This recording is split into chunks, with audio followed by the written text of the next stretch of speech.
जय हिंद dear students, welcome to Khan global studies. This is instrument और रुचिर। आप सभी का खान ग्लोबल स्टडीज के इस प्यारे से प्लेटफॉर्म में स्वागत करूंगा मैं। आप लोगों ने बढ़ चढ़ के अपने टेस्ट में पार्टिसिपेट करा है, थैंक यू फॉर दैट। आप लोगों ने जितनी मेहनत से अपने टेस्ट पेपर को सॉल्व करा है, उतनी मेहनत से मैं इसका सोल्यूशन प्रेजेंट करूंगा आपके लिए इंग्लिश सेक्शन का, और धीरे धीरे करके आपके पास और सारे सब्जेक्ट्स के भी सोल्यूशन आते जाएंगे। आपको यूट्यूब चैनल पे लगातार जुड़े रहिएगा। जितने भी 10 आपके पास सेट्स हैं, 10 के 10 सोल्यूशन प्रोवाइड करे जाएंगे एज प्रॉमिस्ड, ठीक है। और इस टेस्ट सीरीज का देखो जो पर्पस है, आप जानते हो, जो आपने आज टेस्ट सीरीज आपने अपना टेस्ट अपेयर किया है येस्टरडे, और आज का आप सोल्यूशन ले रहे हो मेरे साथ में, तो इस टेस्ट सीरीज का जो उद्देश्य है, जो पर्पस है, उसको समझो। यहाँ पे आपकी जो गलतियां होती हैं, जिसमें आपको कहते हैं कि कभी पता नहीं चलता, अच्छा ऐसा भी सवाल आ सकता है, या कोई कॉन्सेप्ट जो आपने अच्छे से रिवाइज नहीं करा है, उन गलतियों को, उन कॉन्सेप्ट्स को जो रिवाइज नहीं करा है, हमारा टारगेट है वो आपको प्रैक्टिस करा के भेजना, ताकि कभी अगर वो रियल एग्जाम में आ जाए तो आपको काफी कुछ सहूलियत हो जाए एग्जाम के मार्क्स स्कोर करने में। एक चीज। दूसरी बात ध्यान रखना है टाइम मैनेजमेंट का। हमारे पास ऑफलाइन में भी बहुत सारे बच्चे अपना टेस्ट को अपेयर करे हैं आज, उसमें देखा कि भाई उस केस में क्या हुआ कि अपना टाइम मैनेजमेंट ही नहीं कर पाए, सर पेपर ही हमारा पूरा नहीं हो पाया, ठीक है। तो थोड़ा सा ध्यान रखिएगा, चाहे पेपर 1 हो चाहे पेपर 2 हो, टाइम मैनेजमेंट इज क्रूशियल। इसके लिए आपको अपने सामने स्टॉप वॉच रखनी पड़ेगी, अपने टाइमर को ऑन करके रखना पड़ेगा, हैबिट बनानी पड़ेगी लगातार, ठीक है। और ये सब संभव है थ्रू मॉक टेस्ट सीरीज, जैसे केजीएस आप लोग मॉक टेस्ट सीरीज लेकर के आया है, इसी तरह से आप लोग अपने प्रैक्टिस करते जाइएगा, टाइम मैनेजमेंट करना जरूर सीखिएगा। तीसरी चीज, नेगेटिव मार्किंग। यहां से आपके मार्क्स और ज्यादा खराब होते हैं। देखो एनडीए का आप अपना पेपर दे रहे हो, और एनडीए के पेपर में आपके अगर ज्यादातर कहते हैं ना नेगेटिव मार्किंग में नुकसान हो जाता है भाई, ठीक है। आप क्या करते हैं, आप तुक्के लगाते हैं, आप गेस वर्क करते हैं, आप फ्लूक करते हैं। तो प्यारे बच्चों, आपको ये फ्लूक नहीं करना है, आपको गेस नहीं लगाना है। नहीं आता छोड़ दीजिए, आता है तो अटेम्प्ट करिए। अगर आप अपने पेपर का 65% भी करके आ जाते हैं, 50 क्वेश्चन में से अगर आप 30 क्वेश्चन भी करके आ जाते हैं, तो आप आराम से मेरिट में आएंगे इंग्लिश के सेक्शन की, अगर मैं बात करूं तो, ठीक है। यहीं से आपका बूस्ट हो जाएगा स्कोर पूरा, ठीक है। तो आप बस समझो कि नेगेटिव मार्किंग चाहे पेपर 1 हो चाहे पेपर 2 हो, इसमें आपको नेगेटिव मार्किंग नहीं चाहिए। और फिर से मैं कहूंगा, यही हमारा उद्देश्य है इस मॉक टेस्ट सीरीज को लेके आने का। चाहे आप एनडी के स्टूडेंट हैं, जैसे कि सीडीएस के लिए भी हमारे पास मॉक टेस्ट सीरीज लाई गई है, तो हमारा पर्पस ये है कि बच्चा कम से कम गलत आंसर्स लगा के आए। ऑल्दो आप जानते हैं कि हमारे टीचर्स जो हैं, हम आपको लगातार गाइड करते रहते हैं इन द क्लासरूम, ठीक। हमारे जो मॉक टेस्ट आप पढ़ते हो, वीकली बेसिस पे भी मॉक टेस्ट होते हैं, उसमें भी आप देखते हो पूरा आपको लगातार गाइड किया जाता है। लेकिन हम चाहते हैं कि भाई आप अपना रियल एनवायरनमेंट में, जो रियल टेस्ट एनवायरनमेंट होता है, तो उस पर आप अपने अच्छे से परफॉर्म करके आओ। और कुछ एक आध बात ध्यान रखने की होती है। देखो इसमें आपको इंपॉर्टेंट चीज क्या रहती है कि पेपर का पैटर्न समझना, कि किस तरह के क्वेश्चन ज्यादा आते हैं, आपको कहां से ज्यादा क्वेश्चंस मिल सकते हैं, किन चैप्टर से ज्यादा क्वेश्चन आ सकते हैं। हमें पैराजम्बल्स के ऊपर थोड़ा सा कमांड लेके आना है, हमें पैसेज के अंदर कमांड लेके आना है, हमें वर्ड मीनिंग्स के अंदर कमांड लेकर के आना है, ठीक है। तो ये सारा एक ग्रेजुअल प्रोसेस है जो आपको इस मॉक टेस्ट सीरीज के थ्रू अपना कवर करने को मिलेगा, ठीक है। चलो फिर आज शुरू करते हैं सोल्यूशन वर्क अपना, ठीक है। आपके साथ में आज मैं फिर से कहूंगा, अपने बारे में बता दूं, मैं रुचिर कुमार हूं, फैकल्टी केजीएस में यहाँ पे इंग्लिश के लिए काफी समय से पढ़ा रहा हूं। आप लोग जानते हैं सब लोग मुझे, लगभग अब मेरे पास 24 साल से ज्यादा का अनुभव हो चुका है इंग्लिश को पढ़ाते पढ़ाते ही। मेरे को अब लगभग हर तरह के मैंने सब्जेक्ट्स पढ़ाए। इसमें आप बात करो, इसमें इंग्लिश लिटरेचर भी है, इंग्लिश लैंग्वेज भी है, लेकिन इंग्लिश लैंग्वेज में मेरा कमांड ज्यादा है, कंपटीशन ज्यादा पढ़ाता रहा हूँ इतने सालों में। इसमें मैंने बैंकिंग, एसएससी के साथ साथ अपने एनडीए, सीडीएस सभी स्टूडेंट्स को हेल्प करी है, ठीक। काफी बच्चे समय अपनी वर्दी लेके सर्विसेज में लगे हुए हैं, ठीक है। मैं क्या कहूंगा, बस ये तो आप लोगों की मेहनत है, आपकी भी वर्दी आनी चाहिए बेटा। इस बारी आप अपना टारगेट कर रहे हैं इस एग्जाम के लिए, तो perform your best, do your best, ताकि अपने लक्ष्य को आप किसी भी हाल में हासिल कर सको, ठीक है। तो बस यही चीज है कि achieve your aims as fast as possible, as quick as possible, and in the best way possible, ठीक है। यही वो चीज है कि खान सर हमारे पास कहते हैं ना हमेशा, मेहनत से सब कुछ संभव है। तो बस वो चीज है कि मेहनत करने से पीछे मत हटना, हम आपके साथ खड़े हुए हैं, मेहनत बराबर से पूरी चलती रहेगी, ठीक है। तो चलो सॉल्यूशंस निकालते हैं, देखते हैं कि आपने गलतियां कहां कहां करी हैं, उनको आप गलतियों को नोट करेंगे, और बाद में अपने ऑफलाइन में अगर हैं, आप चाहे यहाँ हैं, देहरादून में हैं, आप प्रयागराज में हैं, ठीक है, आप जहां से भी अपना आप पढ़ते हैं, आप वहाँ पे प्रांशु सर के पास अगर इंग्लिश सीखते हैं, पटना में, मुसल्लापुर में, ठीक है, तो वहां पे आप पूछिए जाकर सर से कि अगर ये दिक्कत है तो कैसे ठीक करें। मुझसे आके पूछिए इंग्लिश के अंदर कि सर ये दिक्कत है, कैसे ठीक करें, ठीक है। और जो ऑनलाइन बच्चे हमें जुड़ते हैं, कनेक्ट करते हैं, तो ऑनलाइन बच्चों को भी मैं कहूंगा कमेंट बॉक्स में आप डाल सकते हैं कि कहां से आपको क्या चीज और बेटर कर सकते हो, कहां पे आपकी वीकनेस है, उस पर हम सेपरेट वीडियोस लेके आ जाएंगे आपके लिए, ठीक है। चलो बच्चों शुरू करा जाए फिर आज का काम। हमारे पास मॉक टेस्ट सीरीज में टेस्ट 1 है, एनडीए के लिए जो टेस्ट 1 है, इसका मैं आपके लिए सोल्यूशन दे रहा हूं। मैंने आंसर्स ऑलरेडी साथ साथ मार्क करे हुए हैं विद डिटेल्स, तो आपके लिए सहूलियत हो जाएगी। हाँ, पीडीएफ कहां से मिलेगी, पीडीएफ आपको मिलेगी केजीएस डिफेंस के, अपना जो हमारे पास जो टेलीग्राम पोर्टल है उससे मिल जाएगी। केजीएस डिफेंस का जो टेलीग्राम चैनल है, वहां से आ जाकर के अपनी आप पीडीएफ डाउनलोड कर सकते हो इस टेस्ट सीरीज की, ठीक है, ये ध्यान रखना। वो सॉल्यूशंस होंगे सारे जितने भी एप्लीकेशंस हैं मैं आपको जो करवाऊंगा, यही पीडीएफ अपलोड हो जाएगी बाद में। तो कहां से करना है भैया पीडीएफ डाउनलोड?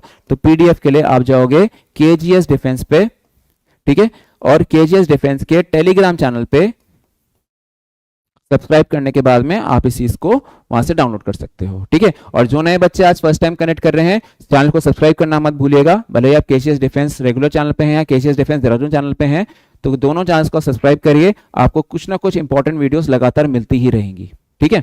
तो चलें शुरू करते हैं मॉक टेस्ट सीरीज में, देखें कहां से और इंप्रूवमेंट हो सकता है, कहां पे आपके पास गलतियां रही हैं और कैसे उसको बेटर बनाएं, ठीक है। स्टार्टिंग के आपके पास जो सेक्शन आया था 50 क्वेश्चन में से, इसमें आपके पास 1 से 5 तक थे पैरा जंबल्स, PQRS थे।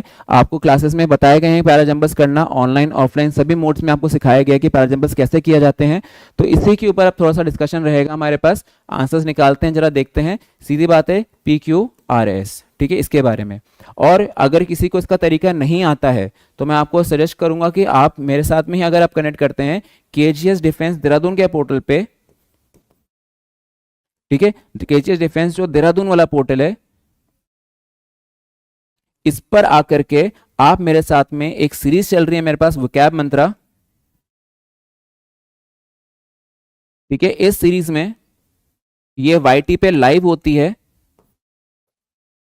ठीक है, on YT on this channel. ये होता है शाम को 4 से 5। इस क्लास में आकर के लाइव जुड़ के मेरे साथ आप ये सब चीजें सीख सकते हैं, ठीक है। ऑल दो क्लासरूम में भी करवा रहे हैं हम इस चीज को, सेपरेट वीडियोस भी अपलोड काफी हो चुकी हैं इसके ऊपर, लेकिन अगर आप चाहते हैं तो वोकैब मंत्रा सीरीज में वर्ड मीनिंग भी पढ़ेंगे आप, साथ में आपके पास पैसेज, PQRS और क्लोज टेस्ट, ये भी आपको साथ साथ उसके सीरीज के अंदर मिलेंगे और ये लाइव मिलेंगे, ठीक है। रोजाना हम इस चीज की पढ़ाई करते हैं, ठीक है। तो इस सीरीज को देखिए, काफी क्लासेस में ऑलरेडी रिकॉर्डेड हैं, कई लोग सब्सक्राइब भी कर चुके हैं, इसमें जुड़ते हैं काफी नंबर्स में आप लोग। जो फर्स्ट टाइम कहेंगे मैं उनके लिए कहूंगा इस सीरीज में आकर जरूर अपने प्रैक्टिस करना, ठीक है। तो चलो देखते हैं आंसर्स के बारे में बच्चों। जो पहला क्वेश्चन था आपके पास वो ये था, PQRS के अंदर लिखते हैं सेंटेंस के अंदर, देखो सबसे पहला तरीका है ऑप्शन छानने का, QSSNQ, ये चीज है।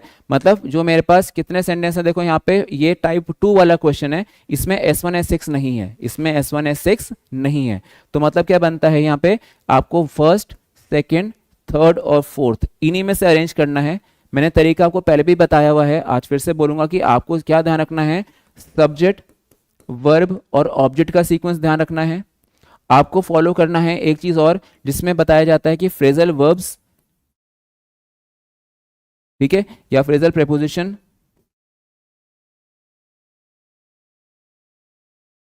इनका पेयरिंग होता है। आधा फ्रेज ऊपर दिया होगा, आधा फ्रेज कहीं और दिया होगा, उन पे ध्यान देना है, ठीक है। इसी चीज को मैंने डिटेल में वोकैब मंत्रा सीरीज में सिखाया हुआ है, आप उस चीज को देखना जरूर, बिल्कुल हाँ, भूलना मत उस चीज को देखना। उसके बाद आता है आपके पास कुछ हमारे पास पेयरिंग्स होती हैं कंजंक्शंस की, ठीक है, इनकी पेयरिंग्स होती हैं, ठीक है। इसी तरह से आपके पास हेल्पिंग और मेन वर्ब्स की पेयरिंग होती है, इनके बारे में थोड़ा सा ध्यान देना, ठीक है। थोड़ा सा आपको सेंस भी पढ़ना पड़ेगा, आपको मीनिंग समझना पड़ेगा, इसके लिए आपको रीडिंग स्किल्स इंप्रूव करनी चाहिए अपनी, ठीक है। तो आपको ध्यान रखना है कि थोड़ा सा सेंस ऑफ द सेंटेंस पढ़ो, ठीक है, वो क्या कहना चाह रहा है आपके पास, कर्ता क्या कह रहा है, कर्म की क्या बातें कर रहा है, ठीक है। तो इस तरह से आपको इसमें लॉजिक लगाने आएंगे, ठीक है। बाकी इसका डिटेल वर्जन तो मैं आपको कहूंगा वोकैब मंत्रा सीरीज में मैंने इसको डिटेल में जाके करवाया हुआ है, आप वहां से जाकर के देख सकते हैं। बाकी जो ऑफलाइन और ऑनलाइन मेरे रेगुलर कोर्स के जो स्टूडेंट्स हैं, वहां तो मैं क्लास में ही चीज को करवाता हूँ, ठीक है। तो चलिए देखें इसके अंदर आंसर्स क्या बन रहे हैं। इसके आंसर देखो मैंने आपके लिए लिख दिया यहाँ पे, बी आंसर है इसका, आपके पास लॉजिक आप मैच कर सकते हो अपना, ठीक है। बी से कैसे बन रहा है, देखो जरा देख के चलो, मैंने जो आपको शॉर्टकट्स बताए, यहाँ पे एस के साथ में शुरू हो रहा है, सब्जेक्ट निकालने की बात आई थी, तो यहाँ पे देखो सेंटेंस लिखता है एस के साथ में द एफएल टार, वो जानते हैं पेरिस में एफएल टार है, एक सबसे सुंदर लगता है वो। तो एफएल टार क्या है, आपके पास एक सब्जेक्ट का काम कर रहा है, लोकेशन भी बता दी है, तो यहाँ पे subject plus verb plus object, तो क्या बनता है the FL tar in Paris, ठीक है। अब वो क्या है, एफएल टार क्या है, सिंगुलर नाउन है, प्रॉपर नाउन्स क्या होते हैं, ये प्रॉपर नाउन है एफएल टार, ठीक है। तो प्रॉपर नाउन क्या होते हैं, सिंगुलर होते हैं, तो इनका वर्ब भी क्या लगता है, सिंगुलर लगता है, ठीक है। तो एफएल टार इज, ये देखो पी, ठीक है। तो सेंटेंस क्या बनता है, इसके बाद में आपके पास पी का ऑप्शन, ठीक है। अगर ऐसा लगाता हूं तो एफएल टार, इससे ये था, सॉरी पी नहीं, क्यू का ऑप्शन, ठीक है, ये रहा इज वन ऑफ, ठीक है। तो इसके बाद में आपके पास क्यू का ऑप्शन लगाया, पी तो इधर कैसे के लिए था, इज वन ऑफ, अब वन के बाद में ऑफ लगता है, ठीक है। हमें फिर से क्या ध्यान रखना है, ग्रामर में हमने सीखा हुआ है वन ऑफ का प्रयोग। आपने इस चीज को क्लासवर्क में कंडीशनल सेंटेंस में भी सीखा है, आपने इसको प्रोनाउंस में भी सीखा हुआ है, ठीक है। तो आपने क्या ध्यान रखना है कि यहाँ पे वन ऑफ का पेयरिंग है, जिसके बाद में आपके पास नाउन तो प्लूरल होता है लेकिन वर्ब सिंगुलर होता है, ठीक है। तो सेंटेंस के अंदर नाउन तो प्लूरल होता है लेकिन वर्ब सिंगुलर होता है, ओके। तो इस तरह से ध्यान रख के चले। तो देखो FL tar is one of, दिख रहा है ये वन ऑफ। तो आधा फ्रेज कहीं है और आधा फ्रेज अगले भाग में। ये पेयरिंग्स करो, कंजंक्शंस की पेयरिंग करो, ठीक है। इन चीजों के बारे में ध्यान रखो, ठीक है।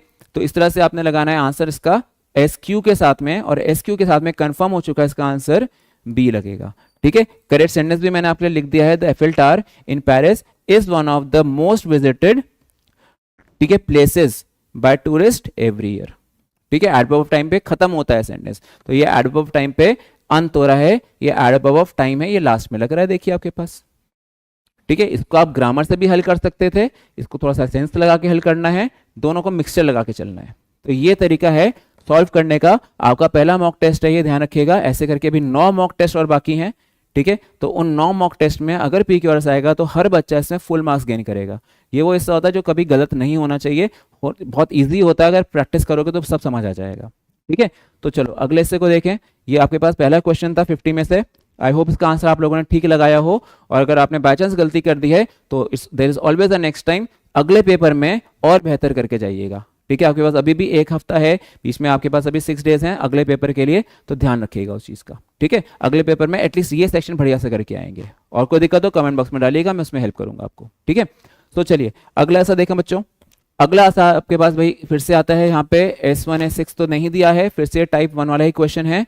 तो इसमें फिर से वो फर्स्ट, सेकेंड, थर्ड और फोर्थ तरीका वही है अपना, जैसे आपको पीछे बताया, सब्जेक्ट वर्ब ऑब्जेक्ट निकालने की बातें, सारी चीजें अब मैच करके देखते हैं। इसका आंसर सी बन रहा है। अब देखिए क्यों बन रहा है सी आंसर, क्रॉस चेक कर लेते हैं।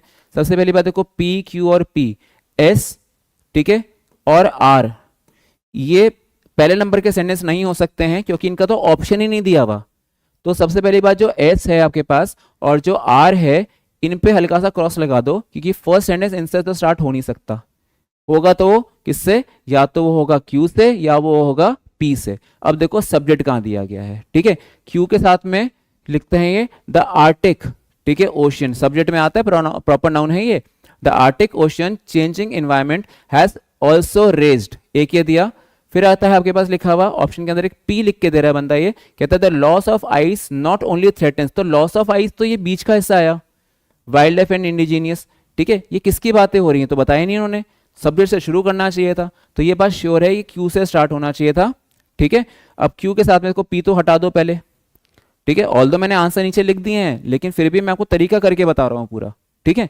तो देखिए यहाँ पे इसके साथ में क्या बना सेंटेंस, देखिए पूरा फिर से, the Arctic ocean changing environment has also raised. अब इसने क्या उठाया है चीजें, हैज ऑल्सो रेज्ड, आर का इस्तेमाल कर रहे हैं। रेज्ड क्या चीज, सिग्निफिकेंट कंसर्न्स, हमेशा मुहावरा याद रखना, रेज्ड कंसर्न्स, किसी चीज के ऊपर परेशानी, मतलब किसी चीज की समस्या, फिक्र, वरीज, इसको हम बोलते हैं रेज कंसर्न्ड, ठीक है। तो RASED रेज्ड कंसर्न्ड, ठीक है। रेज कंसर्न्स होता है किसी चीज के बारे में फिक्र करना, ये फिक्र सामने आ गई हमारे पास, ठीक है। Raise concerns about your future ऐसे लगाया, ठीक है। बीपीएससी का इशू चल रहा है, बच्चे are concerned about their future, they are raising concerns about their future, ठीक है। तो ये चीजें बनती हैं। तो इसमें क्या बनता है आपके पास, significant concerns about the impact of global warming, ठीक है।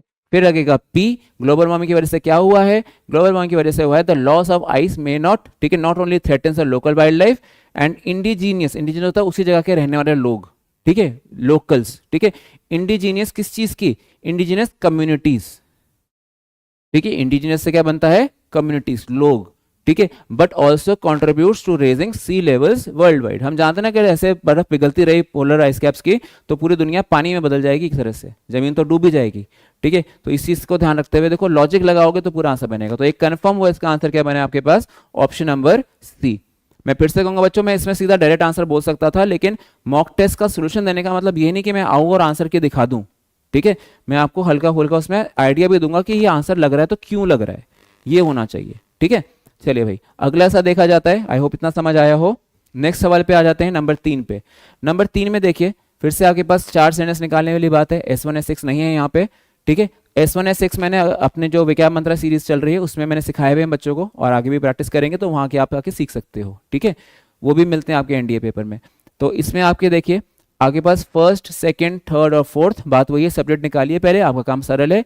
ऑप्शन चेक कर लीजिए, RP, यानी कि जो फर्स्ट सेंटेंस है वो किससे स्टार्ट नहीं हो रहा है हमारे पास, वो Q से स्टार्ट नहीं हो रहा है और वो S से स्टार्ट नहीं हो रहा है, क्योंकि उसके तो ऑप्शन ही नहीं दिए हुए। तो आपका फोकस हट जाएगा इन दो ऑप्शंस पे से, मतलब फिलहाल के लिए फर्स्ट के बाद सेकंड, फिर थर्ड और फिर फोर्थ, आपको यहाँ से फर्स्ट सेंटेंस में Q और S के ऑप्शंस ही नहीं उपलब्ध कराएगा, तो उस पर सोचना ही नहीं है, उनके बारे में देखना ही नहीं है, ठीक है। तो अब देखो क्या हुआ यहाँ पे, अब बनाना है आपके पास, या तो ये बनेगा R से या बनेगा ये P से। P भाई साहब इधर बैठे हैं, ठीक है, और R किधर है भाई, ये रहा हमारे पास, R का ऑप्शन ये रहा, ठीक है। एरो जरा ध्यान से बनाना, ठीक है। तो एक कंसिडरेबल इन्फ्लुएंस ओवर ग्लोबल वाली बात R से है, ठीक है। अब बनाते हैं द G7's एबिलिटी, ग्रेड 7 जानते हैं ना हम लोग, उसमें कुछ देश है हमारे पास, ठीक है। The G7's ability to collectively address, address क्या होती है, प्रॉब्लम्स होती हैं, ठीक है। एड्रेस होता है किसी को संबोध करना, किसी चीज के बारे में बताना, ठीक है, ये सेंस होती है। तो देखो ऑप्शंस के अंदर डी क्यों लग रहा है, आंसर देखो पी से बनना चाहिए था, क्योंकि बात किसकी चल रही है, सब्जेक्ट की बात चल रही है।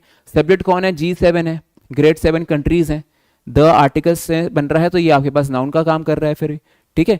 तो यहाँ पे आपके पास ये बनेगा पी से, ठीक है। एड्रेस, एड्रेस के बाद में एस लगेगा, देखो कैसे, एस के साथ में क्या बनता है, एड्रेस इन्वायरमेंटल कंसर्न्स, मतलब government is not addressing the concerns of the students which they are raising every day, ठीक है, ऐसे लगाया। तो क्या ध्यान रखना है, पी के बाद में आपके पास लगेगा एस का ऑप्शन, ओके। तो आपने आंसर क्या देना है इसका, ऑप्शन नंबर डी, अंडरस्टूड, ये तरीका था। तो क्या लिखा है, considerable influence over the global वाली बात नहीं लगा देना है, क्या लगाना है, environmental concerns is critical given that, ये सोचते हुए कि अगली लाइन क्या लगी, given that its members are among the world's largest emitters of carbon dioxide, सबसे ज्यादा प्रदूषण तो यही फैलाते हैं, एंड विल्ड क्या चीज करते हैं भैया यहाँ पे सेंटेंस के अंदर, जो ज्यादा प्रदूषण यही फैलाने वाले लोग हैं। फिर आर पे जाओगे आप लोग, ठीक है, क्या लग चलेगा यहाँ पे, considerable influence over global energy market, मतलब इनका फिर वो चीज ना कि ये सबसे ज्यादा कंजम्पशन भी फॉसल फ्यूल का यही लोग करते हैं, ठीक है। अमेरिका हो गया, चाइना हो गया, ये कहते हैं दुनिया में प्रदूषण फैला रहे हैं, सबसे ज्यादा प्रदूषण तो यही लोग फैला रहे हैं, ठीक है। तो ये चीज बनती है, G7 कंट्रीज सबसे ज्यादा पोल्यूटिंग कंट्रीज हैं वर्ल्ड में, ठीक है, लेकिन फिर भी वो उसी चीज को एड्रेस कर रहे हैं, बताइए, है ना, मतलब चोर के हाथ में वो ताला वाली बात आ गई, वो तो है ना। तो बस चलो समझो इस चीज के बारे में, आपने आंसर निकाल लिया है, मेरे पास पूरे में इसके राइट आंसर्स आपके लिए लिख दिए हैं, तो आप बड़ा सोच समझ के इस चीज को बनाइएगा, ठीक है। सारे आंसर्स आपके लिए ऑलरेडी फुल पैसेज में कन्वर्ट कर दिए गए हैं, किसी मीनिंग में आप पूछना चाहते तो कमेंट बॉक्स में डाल दीजिएगा, मैं उसको मीनिंग में आंसर दे दूंगा आपको, ठीक है। कोई वर्ड मीनिंग आपको कोई अलग सा लगे, एमिटर्स होते हैं फैलाने वाले, ठीक है, तो ये चीज ध्यान रखना। व्हील्ड का अंदर होता है सेंटेंस के अंदर किसी चीज के बारे में बोलना, ठीक है। व्हील्ड कंसिडरेबल इन्फ्लुएंस मतलब होता है वो उस पर ताकत रखते हैं, उस पर बोलते हैं, उस पर काबू रखते हैं, प्रभाव रखते हैं, प्रभुत्व रखते हैं, ऐसे करके, ठीक है, ये चीज है। उसके बाद में भैया अगले वर्ड पे देखिए, अगला हमारे पास पेयरिंग क्या आता है, नंबर 4 पे, नंबर 4 में देखिए ऑप्शन देते हैं आगे पास RPQS, चारों ही हैं, कोई दिक्कत नहीं है, सब्जेक्ट निकालो बस खाली। सेंटेंस के अंदर जंतर मंतर सब्जेक्ट का काम कर सकता है, ठीक है, ये R से बनता है, ठीक है।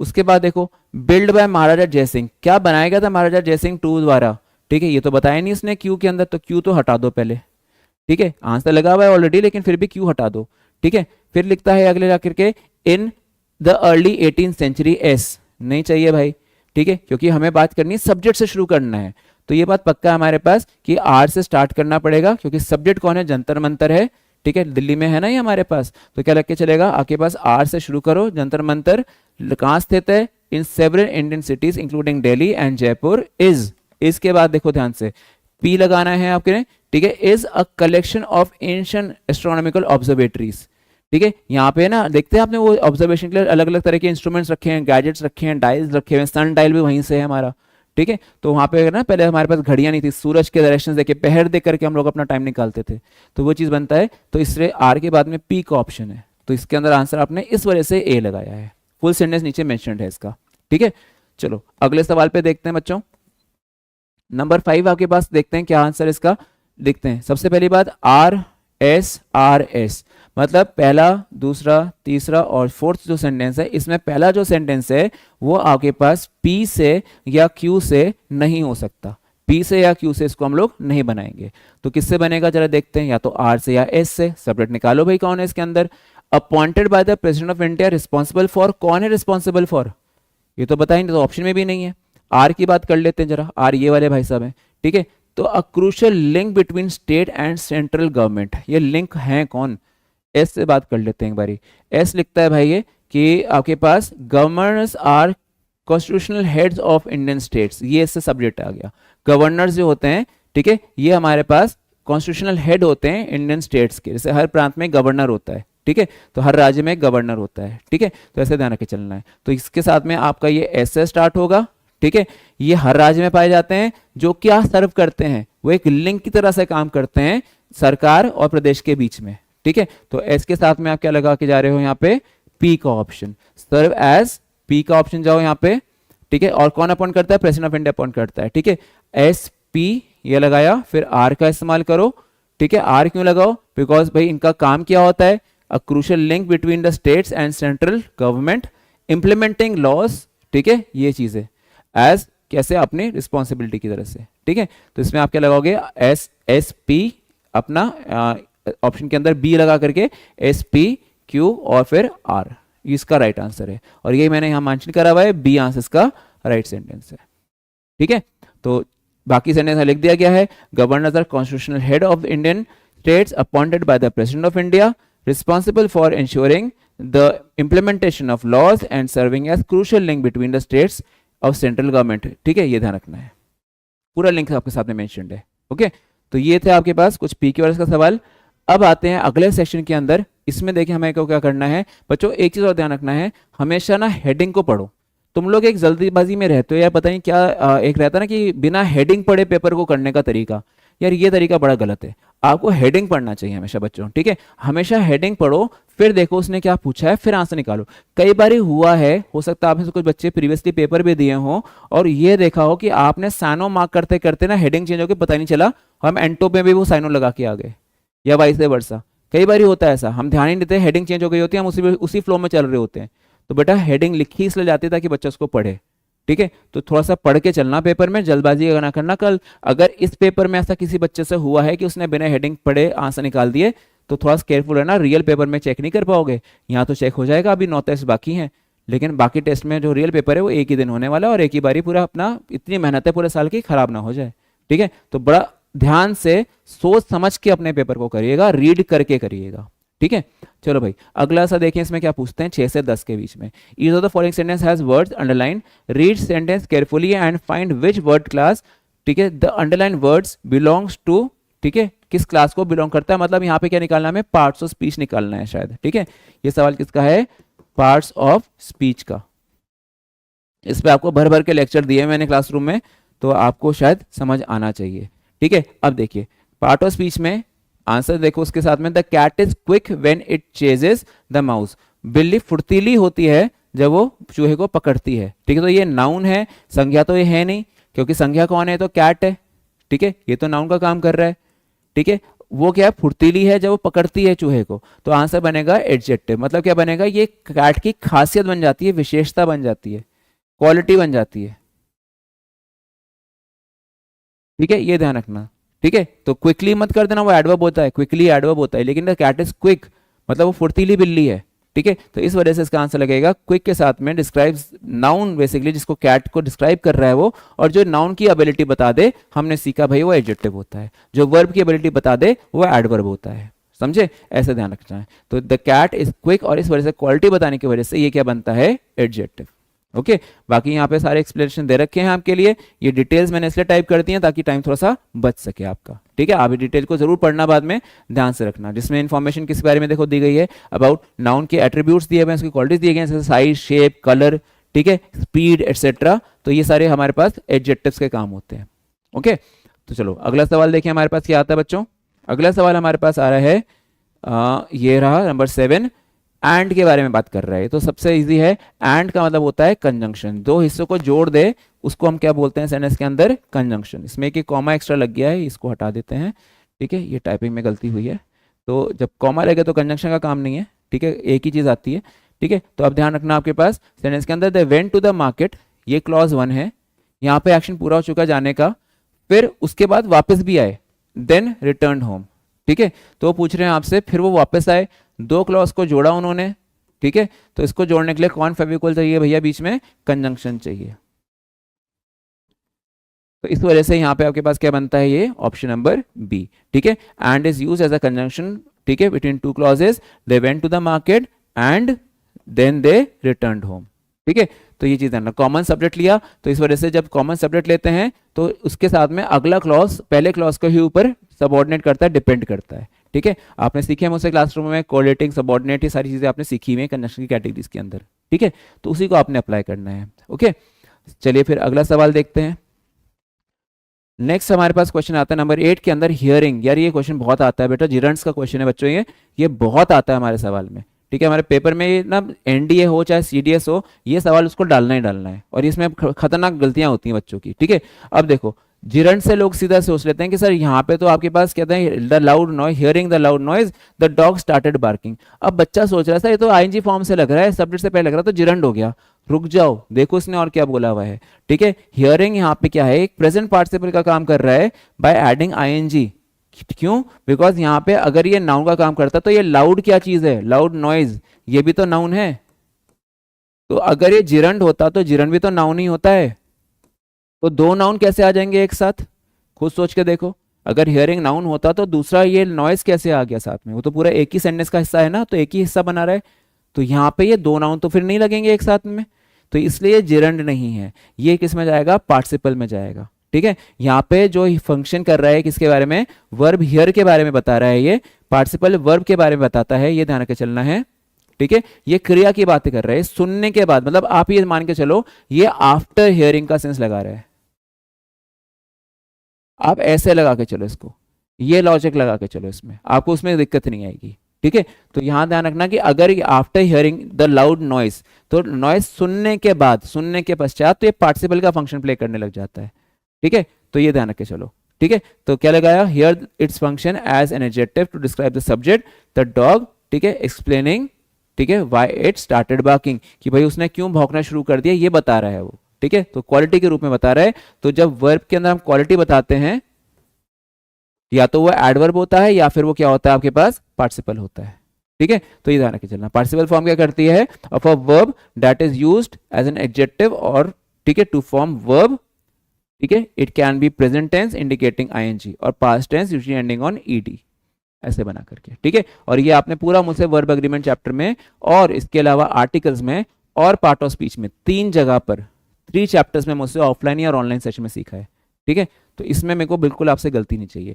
ट्रांजिटिव एंड ट्रांजिटिव वर्ब्स की बात हम पूरे कर चुके थे, सब्जेक्ट होता है, सब्जेक्ट नहीं होता। ऑक्सिलरी वर्ब्स में मॉडल्स की बात हुई थी, कैन को, सेमी मॉडल्स और सब चीज़ों की बात हुई थी, can could should would use to am to was to, सबकी बातें हुई हैं हमारी। ठीक है, तो भाई ध्यान से करना, इसी पैटर्न पे आपको एनडी का पूरा पेपर मिलेगा। ये पेपर इस तरह से बनाया गया है मॉक टेस्ट सीरीज के अंदर, तो ये आपको जो रियल एग्जाम वाला सिलेबस होता है उसकी प्रैक्टिस कराई जाए।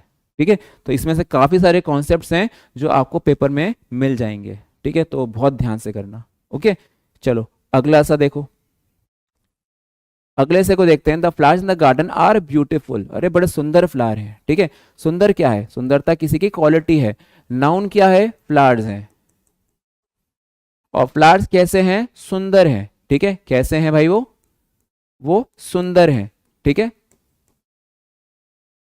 अब सुंदर क्या बन गए, क्वालिटी बन गई, और जो नाउन की क्वालिटी बता दे शब्द, वो क्या होता है, एडजेक्टिव होता है। खत्म कहानी। ठीक है, तो आंसर क्या लगा के चलोगे आप लोग, ए ऑप्शन। डिटेल्स में मैंने यहां लिख दी हैं। ठीक है, ये चीजें हैं, राइट। चलिए अगला सवाल देखा जाए, हमारे पास क्या आता है।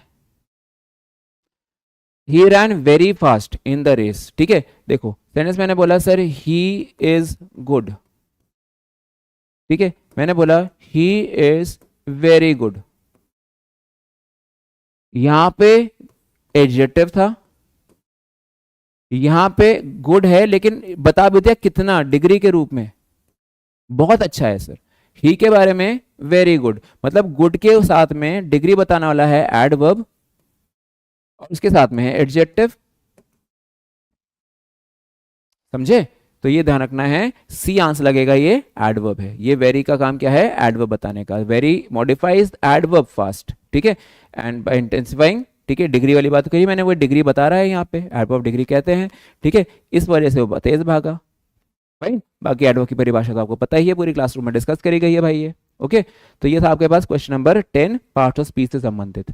अगला देखिए हमारे पास सेक्शन क्या आता है, 1 से 15 की बात करते हैं अब, ठीक है। 50 क्वेश्चन में से हम लोग 15 तक पहुंच चुके हैं, ध्यान रखिएगा। अब each item in the section consist of sentences with an underline word followed by 4 groups of words, select the option that is opposite in meaning. हमें यहाँ पे एंटो निकालने हैं बच्चों, ऑपोजिट इन मीनिंग, ठीक है, the underline word and mark your answers. Okay, चलो इधर देखते हैं क्या करना चाहिए, ठीक है। अब देखिए सबसे पहली बात आता है, politicians elusive promises left the public confused. Elusive का मीनिंग पूछ रहा है और ध्यान रखो आपसे ऑपोजिट पूछ रहा है, ये ध्यान रखो। यहां पे गलतियां करते हैं बच्चे, सिमिलर लगा के आ जाते हैं ध्यान ध्यान में, तो उसने ऑपोजिट वर्ड पूछा है आपसे, तो बहुत अलर्ट रह के पेपर करना, ठीक है। तो क्या लिखता है, the politicians elusive promises left the public confuse. तो कंफ्यूज से क्या बनता है, एल्यूसिव, और हम जानते हैं एल्यूड वर्ड से हम सीखे हैं धोखा देना, किसी से बच के निकलना, एस्केप करना, जो कॉमन नहीं होती, अनकॉमन, इररिलेवेंट, ठीक है, अब नॉर्मल, ठीक है, कंफ्यूजिंग, पजलिंग, ये सारे वर्ड्स हम सीखे हैं। तो इस तरह से ध्यान रखे चलो। तो यहाँ पे आंसर क्या बनेगा, लेकिन हमें क्या निकालना है, ऑपोजिट निकालना है। ये तो अनक्लियर का सेंस दे रहा है, ये तो आपके पास अनक्लियर है, ठीक है, ये तो आपके पास इंटेंजिबल है, जिसको कह सकते हैं ना हम लोग सिर्फ महसूस कर सकते हैं, टच नहीं कर सकते, जो सबूत मिले, ठीक है, वो सिर्फ हवा में बातें एक तरह से बोलते हैं, ठीक है। अनक्लियर है, ऑब्सक्योर है, एम्बिगुअस है, ये सारे देखो उसके लिए वर्ड्स हैं। मैंने वर्ड्स आगे भी पेज में आपके लिए बना दिए मीनिंग इनकी हिंदी में भी, ताकि आपको हिंदी नोट करने की अगर दिक्कत है तो बाकी मीनिंग्स भी आपको मिल जाए। तो देखो वेग का मतलब भी वही होता है, सेम मीनिंग है, ठीक है। फ्लीटिंग होता है आगे निकलने वाला, भागने वाला, आगे आगे तेज तेज निकलने वाला। मिस्टीरियस रहस्यमय हो गया। तो लॉ ऑफ एलिमिनेशन लगाना है इसके अंदर। लॉ ऑफ एलिमिनेशन कहता है कि आपके पास एक वर्ड ऐसा मिलेगा, मान लो आपको अपोजिट निकालना है, तो सपोज ये आपके पास अपोजिट मीनिंग दे रहा है, ये अपोजिट मीनिंग दे रहा है, ये अपोजिट मीनिंग दे रहा है, ठीक है। तो आपको देखना है कि इसमें लॉ ऑफ एलिमिनेशन लगाना है। अगर स्थानोनाम आता तो 3 अपोजिट होते। एंटोनिम में उल्टा देखना है। एंटोनिम के अंदर आपको अगर मान लो एक नेगेटिव वर्ड मिल रहा है, तो नेगेटिव वर्ड के लिए यहाँ पे भी नेगेटिव ऑप्शन दिया हुआ है, फिर नेगेटिव दिया हुआ है ऑप्शन, फिर एक नेगेटिव दिया हुआ है और एक ही पॉजिटिव ऑप्शन दिया होगा। तो आंसर किस पे जाएगा आपका, पॉजिटिव ऑप्शन पे जाएगा। इसको बोलते हैं लॉ ऑफ एलिमिनेशन, ठीक है। तो इसमें आप क्या करोगे, सेंटेंस के अंदर टैंजिबल की बात करोगे, जिसको हम छू सकते हैं, जो रियल होता है, जो जेन्युइन होता है, जो फैक्चुअल होता है, समझे, इस तरह से निकलेगा। और ये प्रैक्टिस लगती है इसके बच्चों, ठीक है। तो ध्यान रखना आंसर इस वजह से इसका लगेगा बी वाला, ठीक है। एल्यूसिव के मीनिंग लिख दिया मैंने, डिफिकल्ट टू फाइंड, कैच और अचीव, ठीक है, बच के निकल गया, भाग गया हो तो वहां से, ठीक है। लेकिन इसको ऑपोजिट देना था हम लोगों ने, तो समथिंग ऑपोजिट में क्या बनता है, कॉन्क्रीट। टेंजिबल का मतलब कहता है इसका सबूत मिले, कॉन्क्रीट रहे, बिल्कुल concrete evidence was found against him, ठीक है, ये ध्यान रखना। तो इस तरह से समझ के चलो। बाकी के मीनिंग देखो, वेग का मतलब लिख दिया मैंने, अनक्लियर बता दिया। फ्लीटिंग का मैंने बोला refers to something that is, ठीक है, टेम्परेरी एंड शॉर्ट लिव्ड, जो जल्दी जल्दी चेंज होने वाला है, ठीक है। जैसे time is fleeting, time is fleeting, exam में कुछ समय तो रह गया हमारे पास, कहाँ हमारे पास 1 साल था कुछ समय पहले तक, फिर एकदम से एकदम लगा भाई अब तो जनवरी आ गया, टाइम इज फ्लीटिंग, समय तो निकल रहा है भाई जल्दी जल्दी। तो बस मेहनत कर लो बच्चों, ठीक है, समय बहुत अभी नहीं बचा है, 90 डेज से भी कम का समय है, तो आपको और ज़्यादा एफर्ट लगानी पड़ेगी प्यारे बच्चों, ठीक है। तो चलो भाई देखो इधर मिस्टीरियस रहस्यमय की बात हो गई थी, रेफर्स टू समथिंग अननोन और पजलिंग, ठीक है। साथ में आपके कंफर्ट के लिए मैंने काम और करा है कि मैंने सभी वर्ड्स की हिंदी लिख दी है, ठीक है। इन हिंदी को आप चाहो तो बाद में फेयर कर सकते हो। जो इंग्लिश मीडियम बच्चा है उसके लिए इंग्लिश में भी पीछे मीनिंग लिखे हुए, और हिंदी मीडियम बच्चे के लिए मैंने हिंदी में भी मीडियम में यहाँ पे लिख दिया है। सोल्यूशन तो मैं हिंदी इंग्लिश मिक्स करके ही दे रहा हूँ, ठीक है, इसलिए आपको ईजी पड़ेगा। लेकिन बाकी ये भी काम जरा ध्यान से रखिएगा, सारे इंपॉर्टेंट वर्ड्स हैं। क्या पता कल उस आपसे मिस्टीरियस पूछ ले और उसका एंटोनिम पूछ ले आपसे, ठीक है, तो आप बोलोगे टेंजिबल, ठीक है, क्लियर, लूसिड, ये सारे वर्ड्स, ठीक है। तो चलो अगला वर्ड देखिए हमारे पास क्या है। अगला वर्ड आता है, the athlete was known for his indomitable spirit, ठीक है। इनडोमिनेटेबल का ऑपोजिट देना है प्यारे बच्चों, ये ध्यान रखना है, ठीक है। इनडोमिनेटेबल का मीनिंग होता है इम्पॉसिबल टू बी डिफीटेड, ठीक है, डिस्करेज करना, इसको हराया नहीं जा सकता। Representing a strong unyielding spirit, मतलब ये ऐसा इंसान होता है जिसपे कोई अपना काबू नहीं कर सकता, ठीक है, अजय होता है, ये इनविंसिबल होता है एक तरह से। ठीक है, तो क्या बनता है आपके पास, सिमिलर वर्ड के साथ जाना चाहिए। इनडोमिनेटेबल वो है जो आसानी से हार ना माने, दृढ़ता दिखाए। ठीक है, ये क्या होता है, दृढ़ होता है। ठीक है, तो जब दृढ़ता की बात आती है, ये कॉन्फिडेंट होता है। ठीक है, ये ध्यान रखे चलो। ठीक है, ये कॉन्फिडेंट होता है, ये बहुत ज्यादा आपके पास ना एक तरह से सब में से ना स्टबर्न होता है, अनबेंडिंग, अनयील्डिंग, ऐसा सारे वर्ड्स आते हैं। ठीक है, तो ये लिखा भी मैंने, अनयील्डिंग वहां पे लिखा हुआ है। ठीक है, अनबेल्डिंग, ये सारी चीजें, तो ये तो इसका सिमिलर वर्ड हुआ। देखो इसके साथ सिमिलर वर्ड क्या बने, सब में से जो दूसरे की बात मान ले। ठीक है, invincible Ajay, resolute determined, unwavering determined, तो हमें क्या करना है, ऑपोजिट देना है। इनडोमिनेटेबल का ऑपोजिट बनेगा बी वाला ऑप्शन, क्योंकि यही वो होता है जो किसी की बात को आसानी से मान लेने वाला। ठीक है, बात को मान लेने वाला।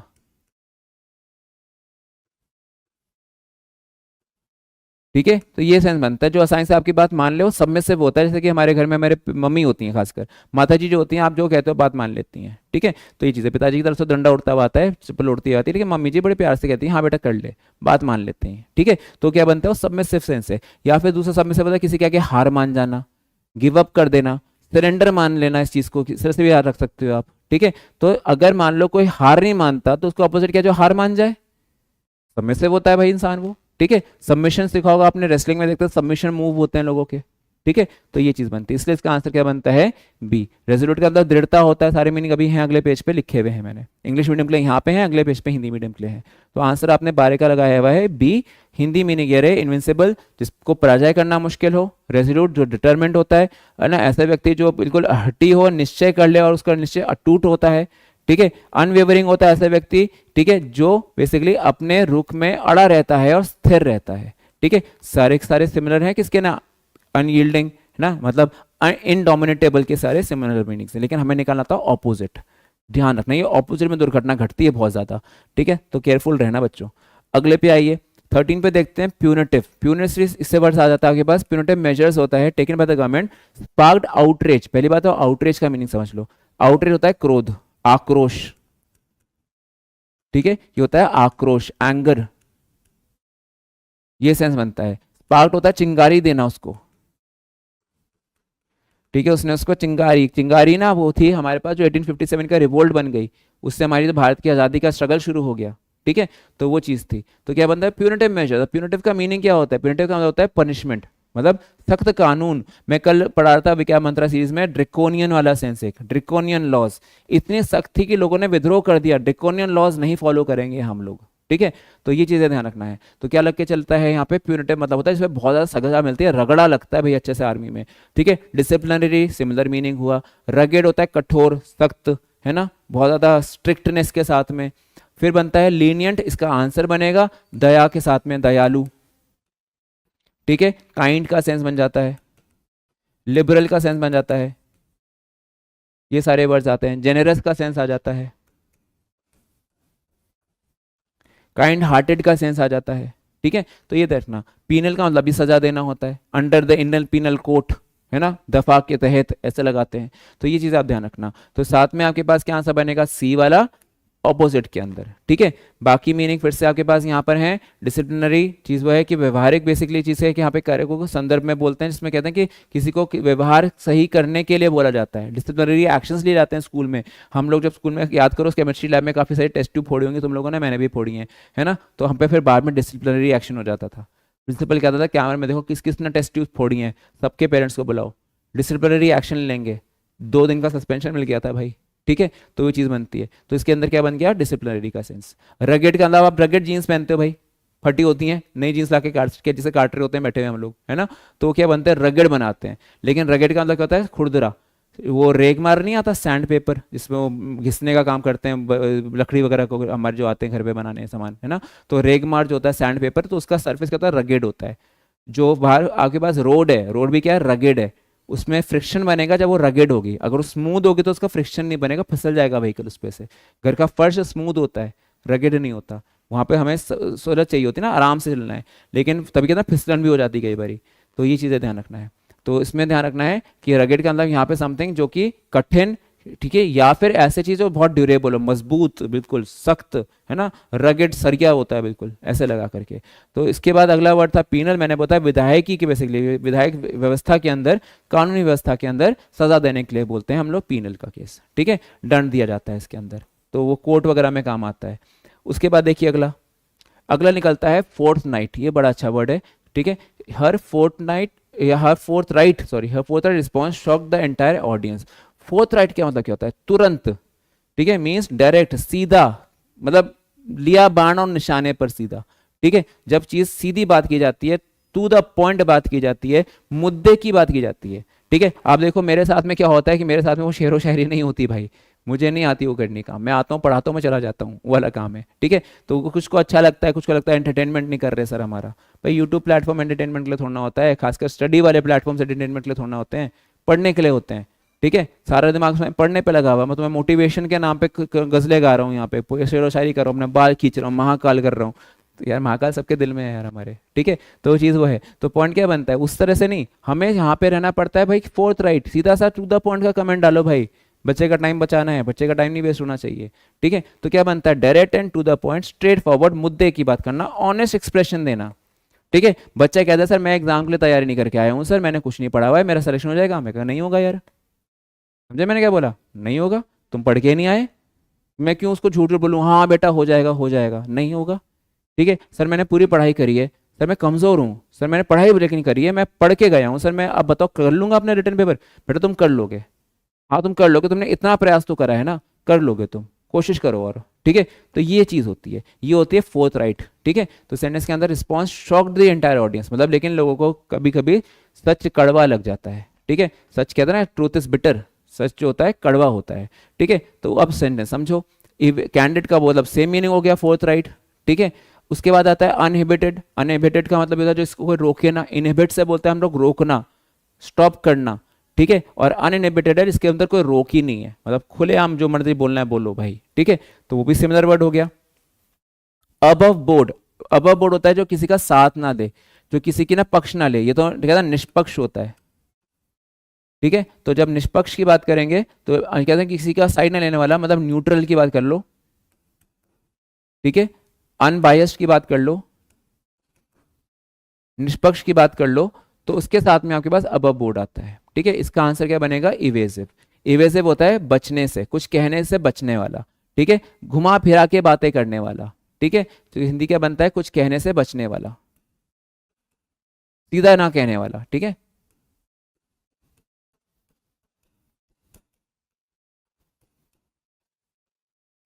ठीक है, इवेड करना, इवेड करना जानते हो क्या मतलब होता है, बचना, किसी से मीडिया से बचते हैं। अब किसी प्रमुख लीडर ने रिजाइन कर दिया, वो पूछ रहे हैं भाई परिवार से कि भाई बताओ क्यों रिजाइन कर दिया, वो बच रहे कैमरे से, कि हमें नहीं बताना, नो कमेंट्स नो कमेंट्स, ऐसे करके निकल जा रहे हैं, तो वो बच के निकल रहे हैं भाई, कोने पतली गली से भाई वो, ठीक है। तो क्या बनता है, अवॉइडिंग डायरेक्टनेस या फिर trying to escape from a clear answer. वो कैमरे के आगे नहीं पढ़ते, वही मंत्री होगा जो थोड़े दिन पहले बैठ करके पूरे 1 घंटे की कॉन्फ्रेंस करके गया होगा कैमरे के आगे, लेकिन अब वो हार गया है तो वो कोई कमेंट नहीं कर रहा, ठीक है। तो वो इवेजिव बन जाते हैं, इवेड करते हैं, ठीक है। वो देखो प्लेन जब उड़ता है ना, कभी फाइटर प्लेन में देखा हुआ फ्लेयर्स छूटती हैं, जब भी कोई पीछे प्लेन के, अगर कोई फाइटर प्लेन उड़ता हुआ जा रहा है तो उसके पीछे कोई दुश्मन का प्लेन लग गया, उसने मिसाइल दाग दी भाई इसके ऊपर, तो ये क्या करता है, कुछ फ्लेयर्स छोड़ता है, इसको क्या बोलते हैं, फ्लेयर्स। तो ये जो फ्लेयर्स होती हैं, इवेजिव एक्शन होता है कि जो भी उस तरह से मिसाइल आ रही है, वो जो मिसाइल आई उसके पास, वो जाकर के इस फ्लेयर से टकरा जाए, क्योंकि वो हीट सीकर्स होती हैं, वो जाकर के इन फ्लेयर से टकरा जाएगी और प्लेन बच के निकल जाएगा। तो ये उनका क्या होता है, इवेजिव मोड होता है, इवेजिव स्टेप होता है, इवेजिव मेजर होता है to save themselves from the enemy, ठीक है। ये चीजें ध्यान रखना। तो ये सारे मीनिंग्स यहाँ पे बताए हुए हैं, इवेजिव का मीनिंग भी ऑलरेडी मैं लिख दिया है आपके लिए, बाकी के मीनिंग भी यहाँ पे रखे हुए हैं, ठीक है। हिंदी में जिसको मीनिंग चाहिए था वो ये रहे, ठीक है। अब बोर्ड का भी मीनिंग मैंने लिख दिया है, अनएबिटेड का मीनिंग भी यहाँ पे आपके लिए लिखा गया है। कैंडिडेट होता है स्पष्टवादी व्यक्ति, ठीक है, ये ध्यान रखिएगा। चलिए भाई अगले वर्ड पे आ जाते हैं, नंबर 15। अभी भी हमें एंटोनिम निकालने हैं, ध्यान रखिएगा, ठीक है। मेटिकुलस का मतलब क्या होता है, मेटिकुलस का मतलब होता है बहुत मेहनत के साथ में। ये जो पेपर बनाए गए हैं ना केजीएस टीचर्स द्वारा, बहुत मेहनत के साथ बनाए गए हैं, ठीक है, मेटिकुलसली बनाए गए हैं, समय लगाया है, एफर्ट्स लगाई हैं बहुत ज़्यादा, we have taken pains in making these papers, ठीक है, ताकि आपको अपने रियल पेपर वाला एक माहौल मिल सके, एग्जाम से पहले एग्जाम की तैयारी, इसको मैं कहता हूँ वो आपकी हो जाए, ठीक है। तो इसमें क्या ध्यान रखना है कि the report was meticulous ensuring that no detail was overlooked, मतलब उसको इतनी मेहनत के साथ बताई गई थी रिपोर्ट में कि कोई माइन्यूट से माइन्यूट पॉइंट ना छूट गया हो, ठीक है। तो इसके अंदर क्या रखना है, that no detail was overlooked, कोई चीज हमने अनदेखी नहीं करी थी उसके अंदर। तो यहाँ पे आपके पास क्या बनता है, सी ऑप्शन आंसर बनेगा स्लॉपी, क्योंकि हमें ऑपोजिट देना है। स्लॉपी का मतलब होता है भाई लेजी, लेथार्जिक, ठीक है, ये ध्यान रखना। बटर फिंगर्स को बोलते हैं, ठीक है, बटर फिंगर्स, मतलब ये ना काम ठीक से नहीं करेगा, चीजें गिराता रहेगा, है ना, लेजी, आलस की तरह से। कहाँ तो बड़ा मेहनत कर रहे हैं इंसान, ऑपोजिट की बात चल रही है, तो स्लॉपी आंसर बनेगा, ठीक है। शोइंग ग्रेट अटेंशन होता है आपके पास मेटिकुलस, केयरफुल रहने वाली बात, और स्लॉपी का मतलब बनता है ढीला ढाला इंसान, लापरवाह इंसान, लैक ऑफ अटेंशन, ठीक है, ये चीज बनती है, मतलब उसको काम में इंटरेस्ट नहीं है, फिर भी बस वो वाला केस है, ठीक है। बाकी के मीनिंग देख लो। थरो का मतलब होता है कंप्लीट, कंप्लीट मतलब गहन, ठीक है। इंटेंसिव का मतलब भी लगभग वही है। हीटफुल होता है जरूरी, इस पे आप बहुत सोच समझ के काम को करो। हीट का क्या ना कि टेक हीट या पे हीड टू, ये फ्रेज होते हैं। तो हीट का मतलब होता है ध्यान देना, ठीक है, ख्याल रखना चीज का। तो यहाँ पे आपके लिए हिंदी है सारी आपके पास। थरो का मतलब होता है पूर्ण या विस्तृत रूप से, ठीक है। इंटेंसिव का मतलब देखो किसी चीज का वर्णन करता है ऐसी तैसी में जो केंद्रित किया जाता है, जिसके लिए वो बहुत अधिक, ठीक है, जरूरी है। या बेसिकली यहाँ पे आपके पास माइन्यूट से माइन्यूट पॉइंट भी कवर किया जाता है। इंटेंसिव, एक्सटेंसिव में लार्ज स्केल होती है, उसमें काफी खुल करके बातें होती हैं। इन हीटफुल मतलब होता है ऐसा व्यक्ति के लिए वर्णन करना जो किसी चीज को बेसिकली कहते हैं चौकस रह करके, बिल्कुल सचेत रह करके काम को करता है, वो हीटफुल होता है, ठीक है, ध्यान रखना है, पे अटेंशन करने वाला वो केस है। अगले वर्ड पे आ जाते हैं। अगला आपके पास सेक्शन आता है शॉर्ट पैसेज है। अब देखो पैसेज में मैंने आपके लिए आंसर्स देने हैं, मैंने काम करा है आपके पैसेज की पूरी हिंदी लिख दी है, ठीक है। इसमें आपके पास रीडिंग पैसेज आया हुआ है, इस पैसेज के ऊपर मैंने आपके पास ये जितनी इंग्लिश थी, मैंने इसमें क्या काम करा है, आपके लिए हिंदी ट्रांसलेशन भी कर दिया है। देखा आप लोगों ने, यहाँ पे ये फर्क है, ठीक है। आपको इंग्लिश से मैं इसको सॉल्व करवाऊंगा तो आपका टाइम बहुत लग जाएगा इसके अंदर, तो आपको यहाँ पे ये पूरा पैसेज है, इसका मैंने आपके पास हिंदी अनुवाद भी लिख दिया है। आप ध्यान से इसको पीडीएफ को डाउनलोड करके एक बार पढ़ेंगे, और जो मैं आंसर्स आपको बता रहा हूँ आप मुझसे मैच करेंगे, ठीक है। चलिए देखिए, स्कैनिंग और स्किमिंग टेक्निक होती है, इसके ऊपर भी मैंने आपको विज्ञान मंत्रा में और अपनी ऑनलाइन क्लासेस में भी और ऑफलाइन क्लासेस में भी सिखाया है पूरा। तो आई थिंक आप लोग उसको फॉलो करते हुए इसके आंसर जल्दी से निकाल सकते हो, ठीक है। इसलिए मैं पैसेज में आपको आंसर डायरेक्टली दे रहा हूँ, ठीक है। आप मैच कर लेना अपना, अगर मैच ना करे तो मुझसे डिस्कस करिएगा, ओके। चलिए देखिए, अगला हिस्सा आ जाता है आपके पास। According to the passage, what crude oil, crude होता है कच्चा तेल, ठीक है, crude oil primarily formed from, किससे बनता है ये, ठीक है। तो ये बनता है आपके पास मरीन ऑर्गेनिज्म से। हम जानते हैं ना कि देखो हमारे पास क्या होता है कि अर्थ क्रस्ट पे सपोज प्री हिस्टोरिक टाइम में, डायनासोर के ज़माने में, ठीक है, सपोज एक डायनासोर के ज़माने में एक डायनासोर जो था वो मारा गया, ठीक है, वो मर गया सपोज, ठीक है। उसमें जब वो डायनासोर मरा तो डायनासोर कहाँ पहुंचा, वो उसके जो है ना अवशेष जो थे वो किस में कन्वर्ट हो गए, वो कोयले में कन्वर्ट हो गए, ठीक है। जमीन के अंदर वो दबता दबता पूरा वो धीरे धीरे करके समय के हिसाब से मिलियंस ऑफ ईयर्स लग करके ये जो डायनासोर, पता नहीं क्या बना दिया तो मैंने, ठीक है, जो डायनासोर था वो जमीन की लेयर्स बाय लेयर्स, परतों पर परतों के नीचे वो दबता चला गया। अब यहाँ पे पेड़ पौधे भी आए, जीव जंतु भी आए, वेजिटेशंस भी आई, तो धीरे धीरे करते करते because of the pressure of the earth ये लोग कोयले में कन्वर्ट हो गए, कोल में। और कोल को हमने क्या बोला, फॉसिल, ठीक है, इसको हम लोग बोलते हैं फॉसिल फ्यूल के नाम से, ठीक है। तो ये क्या चीज हुई है, यहाँ पे मरीन ऑर्गेनिजम्स की बात हो रही है। क्रूड ऑयल किससे बनता है, मरीन ऑर्गेनिज्म से बोल रहे हैं, ठीक है। तो ऑप्शन नंबर ऑप्शन बी लग रहा है। देखो इसका आंसर कहाँ दिखता है आपके पास, बेसिकली लिखता है what is crude oil primarily formed from, ठीक है, किससे बना है प्राइमरीली। देखो प्राचीन समुद्री जीवों के अवशेष से निर्मित है, ठीक है, पहली लाइन में आंसर आता है। Complex mixture of hydrocarbons form from remains of ancient marine organisms. ये रीजन था, इसलिए मैंने आपको हिंदी लिख दी ताकि लिए सरल पड़े, ठीक है। तो आप मैच हाथों हाथ कर सकते हैं। यहाँ पे आपको अपना आंसर नंबर 1 मिल जा रहा है, इस पैसेज का पहला आंसर मिल जा रहा है, ठीक है। मतलब आपके पास जो क्वेश्चन नंबर 16 था उसका आंसर यहाँ है, यहाँ से यहाँ तक, ठीक है। ये देखिएगा, ये आपके पास क्वेश्चन 16 का आंसर है, ओके। अगर दिक्कत आए तो मुझे कमेंट बॉक्स में डालिएगा, मैं उसको और जाकर अलग से वीडियो बना के डिस्क्राइब कर दूंगा।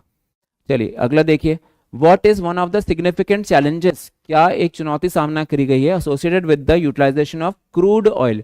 क्रूड ऑयल के प्रयोग के लिए क्या चैलेंज उसने देखा, तो कहते हैं सर एनवायरमेंटल डिग्रेडेशन। मतलब आप जानते हैं ना फॉसल फ्यूल क्या करता है, इससे निकलता है कार्बन, और कार्बन हमारे वातावरण के लिए, हमारे एनवायरनमेंट के लिए होता है हार्मफुल। इससे होती है ग्लोबल वार्मिंग।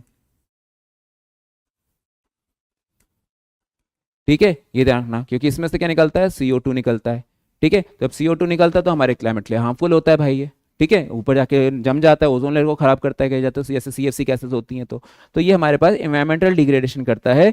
ये देखिए यहाँ पे, ठीक है, यहाँ पे रूप से ये कार्य करता है। इसका निष्कर्ष शोधन जितना भी लिखा है इसने, लेकिन अब इसका यूज कहाँ पे, कहाँ ये खराब होता है हमारे लिए। ठीक है, कच्चा तेल बेसिकली क्या करते हैं, प्लास्टिक और सारी चीजें जो है सामग्री, ये हमसे इससे बनती है और ये खराब करती है हमारे वातावरण को। ठीक है, ये देखिए यहाँ पे सारा पर्यावरण और भूरी चीजों के लिए चुनौतियां भरा है। ठीक है, दिख रहा नहीं है, चुनौतियां भरा है।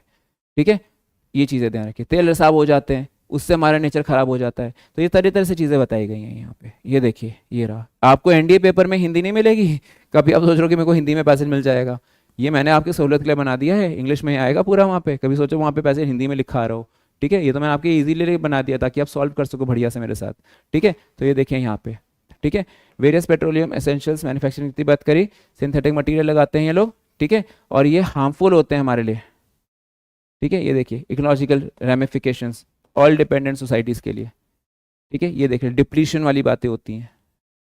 ठीक है, तो ये समझते हैं, जियो टेम्परेचर बढ़ रहा है, देखो जो टेंशन हमारे पास इंक्रीज हो रही हैं, तो ये हार्मफुल होता है हमारे लिए। ठीक है, चलो अगला देखिए, नंबर 18 पे बढ़ते हैं।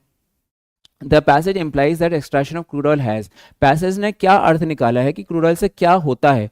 सी आंसर बनेगा इसका, catalyze the industrialization and economic growth. देखो कच्चा तेल हमारे लिए ईंधन का काम करा, और ईंधन के से हमारी जो इंडस्ट्री थी वो लगातार ग्रो करनी शुरू हो गई। ठीक है, इससे हमारे इस इंडस्ट्री को जब ईंधन मिला तो ट्रांसपोर्टेशन भी बढ़ा, और ट्रांसपोर्टेशन वगैरह सब चीज़ें बढ़ने से हमारी जो विकसित थी ना इकोनॉमी, वो और ज़्यादा विकसित होने शुरू हो गई।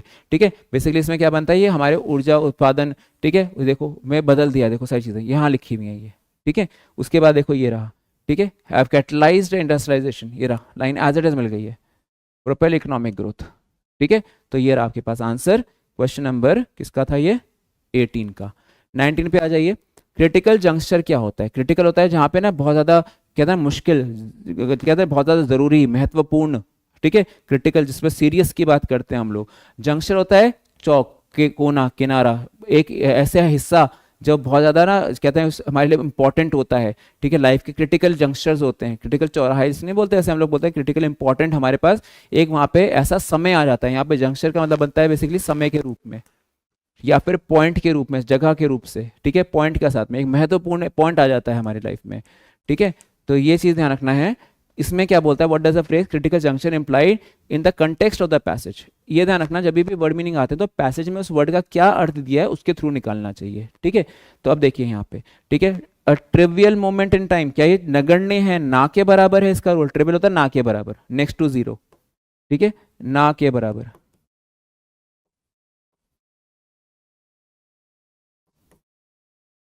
ठीक है, फिर बनता है आपके पास पिवटल रोल, महत्वपूर्ण रोल।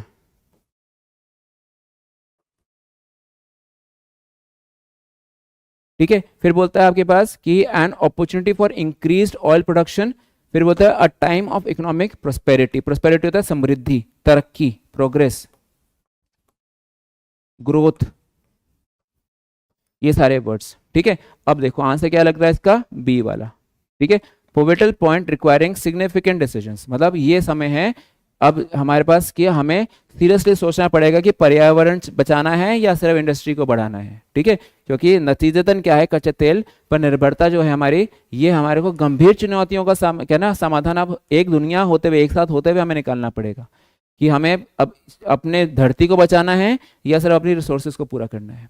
ठीक है, अपनी नीड्स को पूरा करना है। तो ये चीज़ें देखो लास्ट में इंग्लिश वाले पैराग्राफ में भी आप समझ सकते हो, द वर्ल्ड फेसेस अ, ठीक है, क्रिटिकल जंक्चर।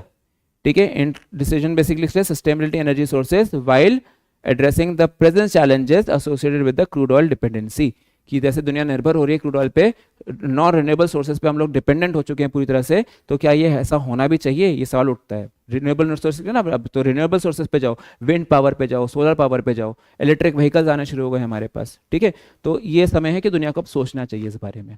ठीक है, तो चलो ये था आपके पास एक पैसेज में, एक क्वेश्चन और बाकी है, अगला हिस्सा देखते हैं। इधर देखिए नंबर 20 के अंदर, according to the passage what geopolitical issues is related to crude oil, क्या उससे होती है भाई, आंसर सी है इसका। इतना पढ़ने का तो समझ आ गया, conflict arising from uneven distribution of oil reserves, ठीक है, सी आंसर बनना चाहिए था इसका। और ये था आपके पास अनइवन डिस्ट्रीब्यूशन। ये देखिए कंजम्पशन के बाद में यहाँ पे है जियोपॉलिटिकल चैलेंजेस, ये वर्ड देखे मैंने ढूंढा, स्कैनिंग करके वर्ड ढूंढना होता है, ठीक है। Extraction of utilization of crude oil are basically क्या बनता है, फ्रॉड जियोपॉलिटिकल चैलेंजेस। ये रहा आपके पास 20वें का आंसर, यहाँ पे 20th का आंसर है, ठीक है। तो ये ध्यान रखे चलो, फाइन। तो ये था बच्चों लोग आपके लिए एक पैसेज का सोल्यूशन। आगे देखें हमारे पास और क्या सवाल है, भी तो काफी सारा पेपर बाकी है करना, बस बढ़िया से करेंगे, भगाने का काम नहीं था। मैं कोई था ना, मैं जो जरूरी काम है उसको पूरा पूरा डिटेल लेके जाके कराऊंगा, ठीक है। भले ही आपको सोचो कि क्लासरूम के जैसे आप पढ़ रहे हो मेरे साथ में, ठीक है। तो चलो अगला ऐसा देखा जाता है 21 से 25 के अंदर हमें क्या निकालना है भाई, ठीक है। हमें निकालना है select the option nearest in meaning, हमें सिनोनिम्स निकालने हैं, ठीक है, सिमिलर मीनिंग्स निकालने हैं। चलिए देखते हैं इसके अंदर क्या क्या वर्ड्स आए थे आपके पास। सबसे पहली बात आता है यहाँ पे पेडागॉगी। पेडागॉगी जानते हैं ना, हम लोग टीचर और स्टूडेंट की बातें करते हैं, पढ़ना और पढ़ाने की बातें करते हैं, ठीक है। तो पेडागॉगी कितनी बारी वर्ड्स ये हमारे पास आ चुका है। तो टीचर्स पेडागॉगी मतलब उसका मेथड ऑफ टीचिंग क्या है,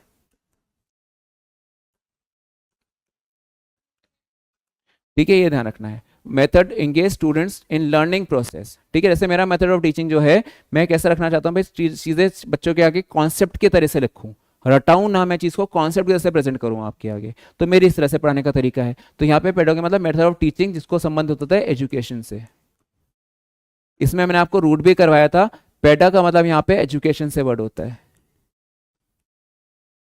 ठीक है, ये ध्यान रखना। टीचर स्टूडेंट से पेडागॉगी, और इस वजह से आंसर क्या लगेगा आपके पास, बी। बाकी के मीनिंग्स के सारे ऑप्शंस हैं यहाँ पे लिखे हुए, हिंदी आपको अगले पेज पे मिल जाएगी। बाकी के ऑप्शंस के अंदर थ्योरेटिकल, इनफॉर्मल, प्रैग्मेटिक क्यों नहीं, हिंदी से आप समझ सकते हैं, सारे ऑप्शंस के लिए उपलब्ध कराए गए हैं, ओके। उसके बाद में अगले वर्ड को देखिए, हमारे पास लिखता है ट्रांचेंट का मीनिंग बताइए। The debate was filled with trenchant observations, ठीक है। ट्रेंच, ट्रेंच होता है खाई, खाई होती है गहरी, ट्रेंच होती है खाई, खाई होती है गहरी, गहरी होती है डीप, डीप होती है मतलब काफी ज्यादा।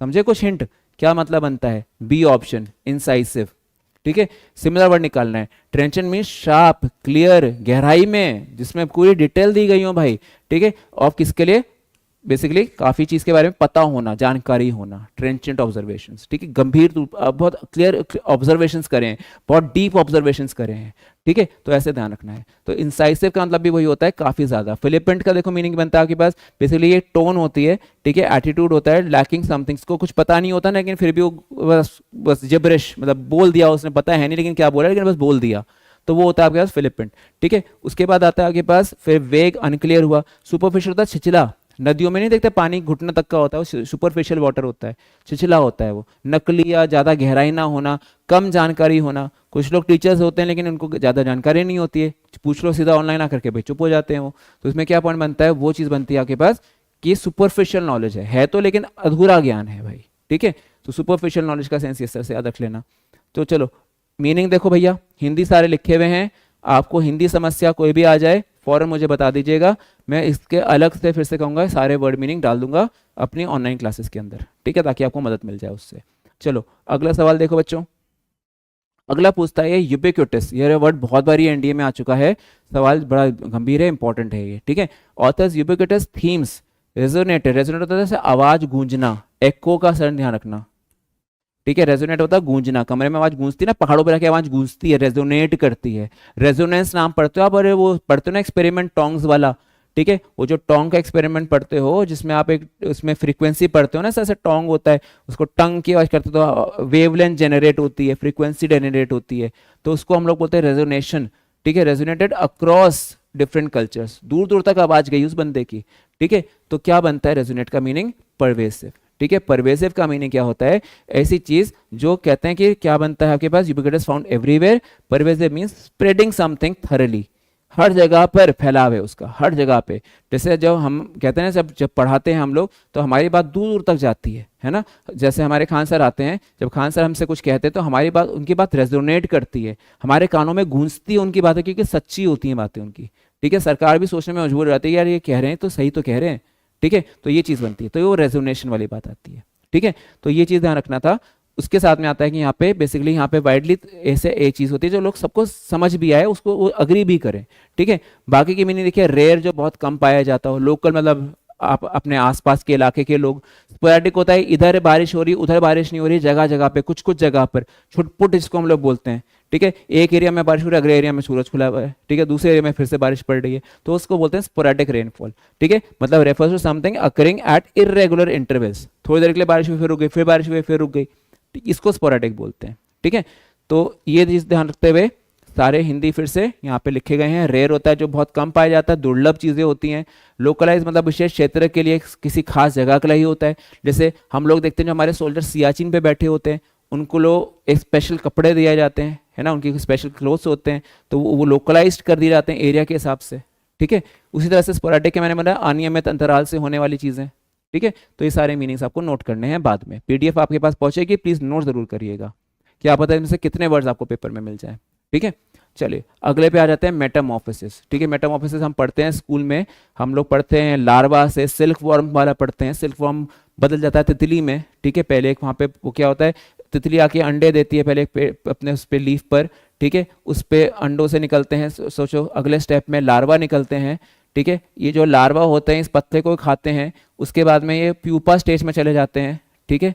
इसके अंदर ये प्यूपा स्टेज के अंदर ये अंदर लार्वा बंद हो जाता है इसके, उसके बाद में मेटामॉर्फोसिस होता है, बदलाव आता है, कंप्लीट चेंज आ जाता है, पूरा उसका सूरत ही बदल जाती है, और वो किस तरह से निकलती है, वो एक सुंदर तितली के रूप में बाहर निकलता है, ठीक है। तब वो लार्वा क्या बन जाता है, एक तितली के रूप में बाहर निकलता है, ठीक है। तो ये चीज बनता है, हम पढ़ते हैं ना वो कैसे बनता है सेल फॉर्म से पूरा का पूरा केस।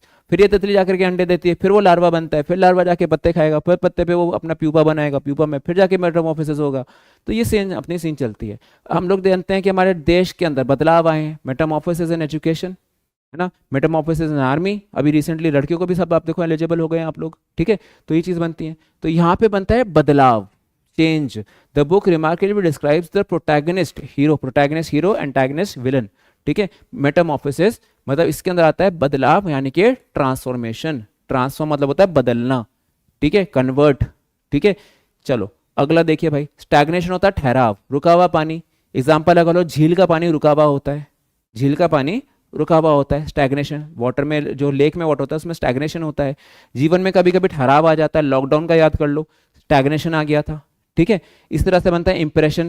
भाई आपको मैं पढ़ा रहा हूँ, कुछ बच्चे शायद फर्स्ट टाइम पढ़ रहे हो, क्या मेरा इंप्रेशन पड़ रहा है उनके ऊपर, ठीक है। प्रभाव, फिर बनता है आपके पास यहाँ पे आपके पास एमिनेशंस, ठीक है। तो एमिनेशन बनता है refer to something that is emitted, निकलता है जो बाहर की तरफ से, जैसे सूरज क्या करता है, एमिट करता है सनलाइट, है ना, वो क्या करता है, सूरज अपनी रोशनी बिखेरता है सब जगह पे, लालिमा बिखेरता है पूरी वो, तो एमिट करता है, बल्ब लगा हुआ है वो एमिट कर रहा है लाइट को, ठीक है। एमिशन वर्ड निकलता है, तो ये ध्यान रखना है, ये बनता है आपके पास एनिमेशन से, ठीक है, एमिशन वर्ड से।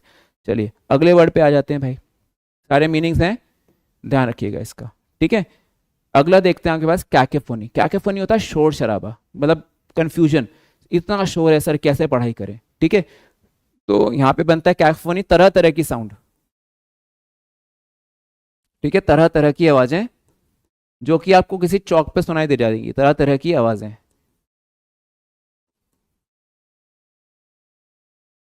ठीक है, ये ध्यान रखे चलो। तो कैकोफोनी के साथ बनता है तरह तरह की आवाजें, कंफ्यूजन होता है वहां पे, कुछ समझ नहीं आता। अब सीरेनिटी तो होता है शांत, चुपचाप, शांत बिल्कुल, ठीक है। Serenity refers to state of being काम।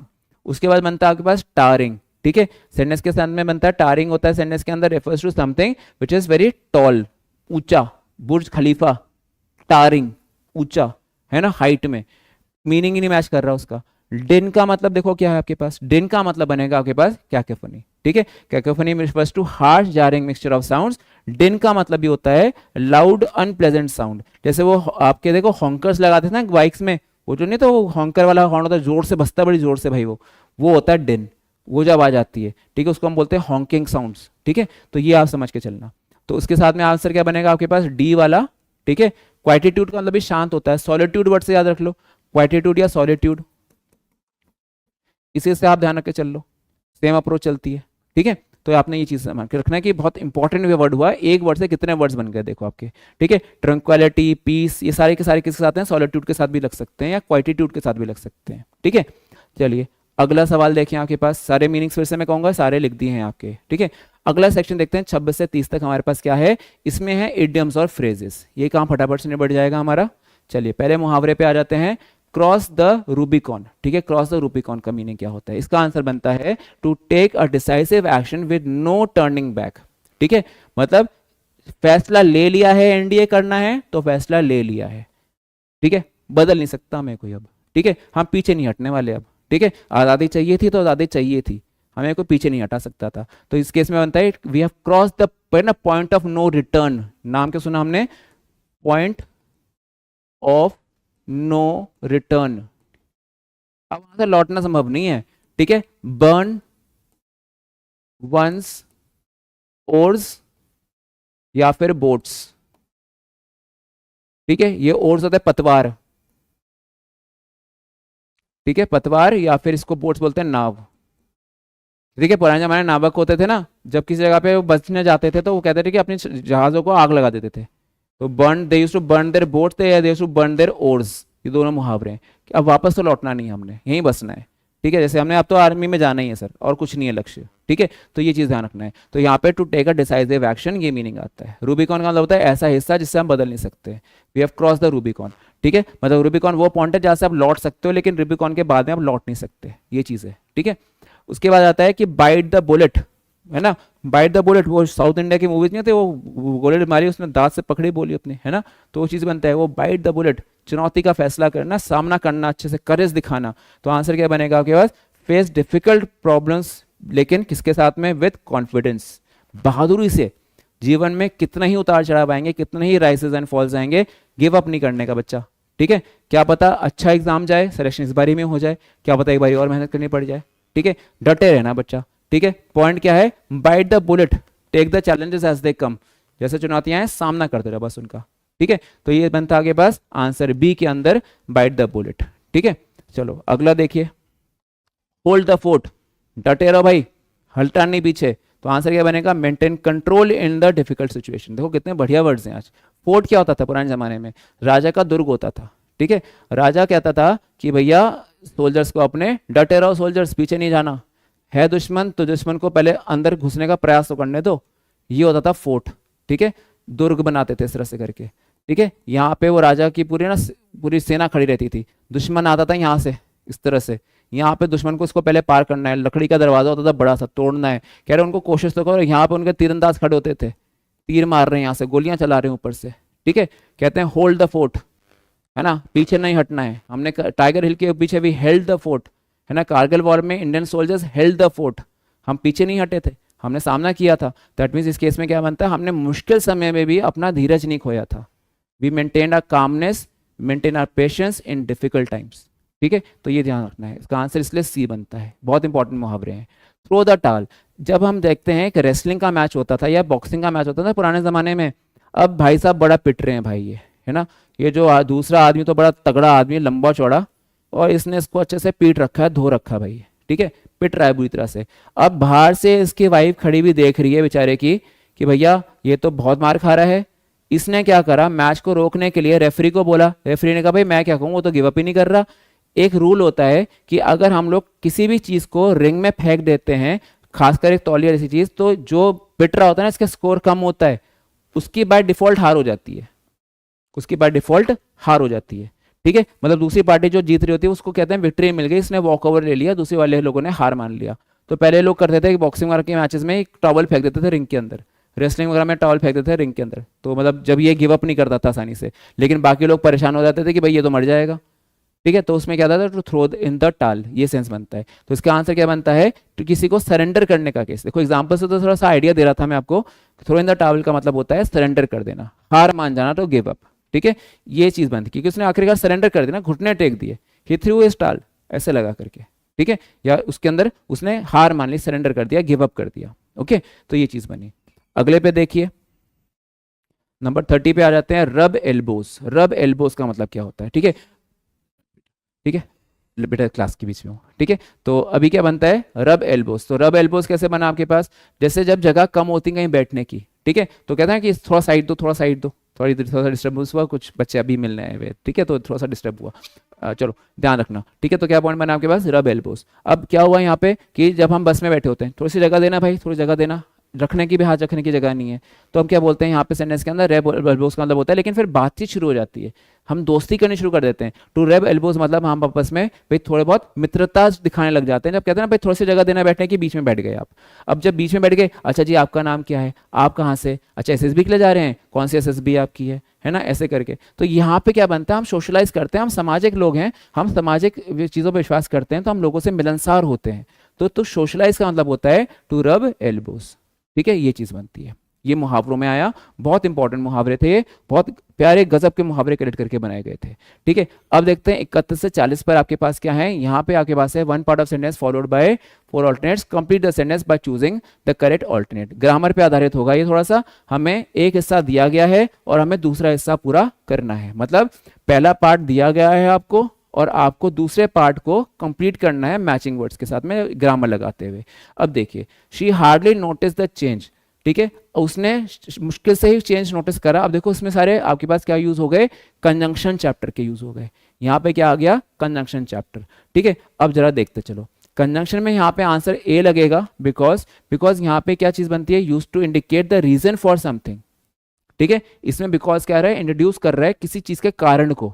ठीक है, सो रीजन बताता है, देयरफॉर रीजन बताता है, दस आपके रिजल्ट बताता है। ठीक है, देयरफॉर का इस्तेमाल हुआ, तो इसी तरह से बनते हैं। वैसे एक बिकॉज होता है, ये आपके पास बताता है किसी चीज का immediate reason for something. In this sentence जो है आपके पास बिकॉज इंट्रोड्यूस कर रहा है रीजन को कि उसने नोटिस क्यों नहीं करा, इसलिए इसका आंसर क्या बनेगा आपके पास, बिकॉज के साथ। ऑल्दो का मतलब तो हालांकि होता है, ऑल्दो का मतलब तो हालांकि और फिर येट से पेयरिंग होता है। ठीक है, मतलब वो फ्री थी तो उसने नोटिस क्यों नहीं किया होगा, फिर तो नोटिस करना चाहिए था उसने। आप मेरे पास आए, मैं आपको नोटिस नहीं कर पाया क्योंकि आप उस समय पढ़ाने में बिजी था, तो मैं नोटिस नहीं कर पाया इसलिए क्योंकि मैं पढ़ाने में बिजी था।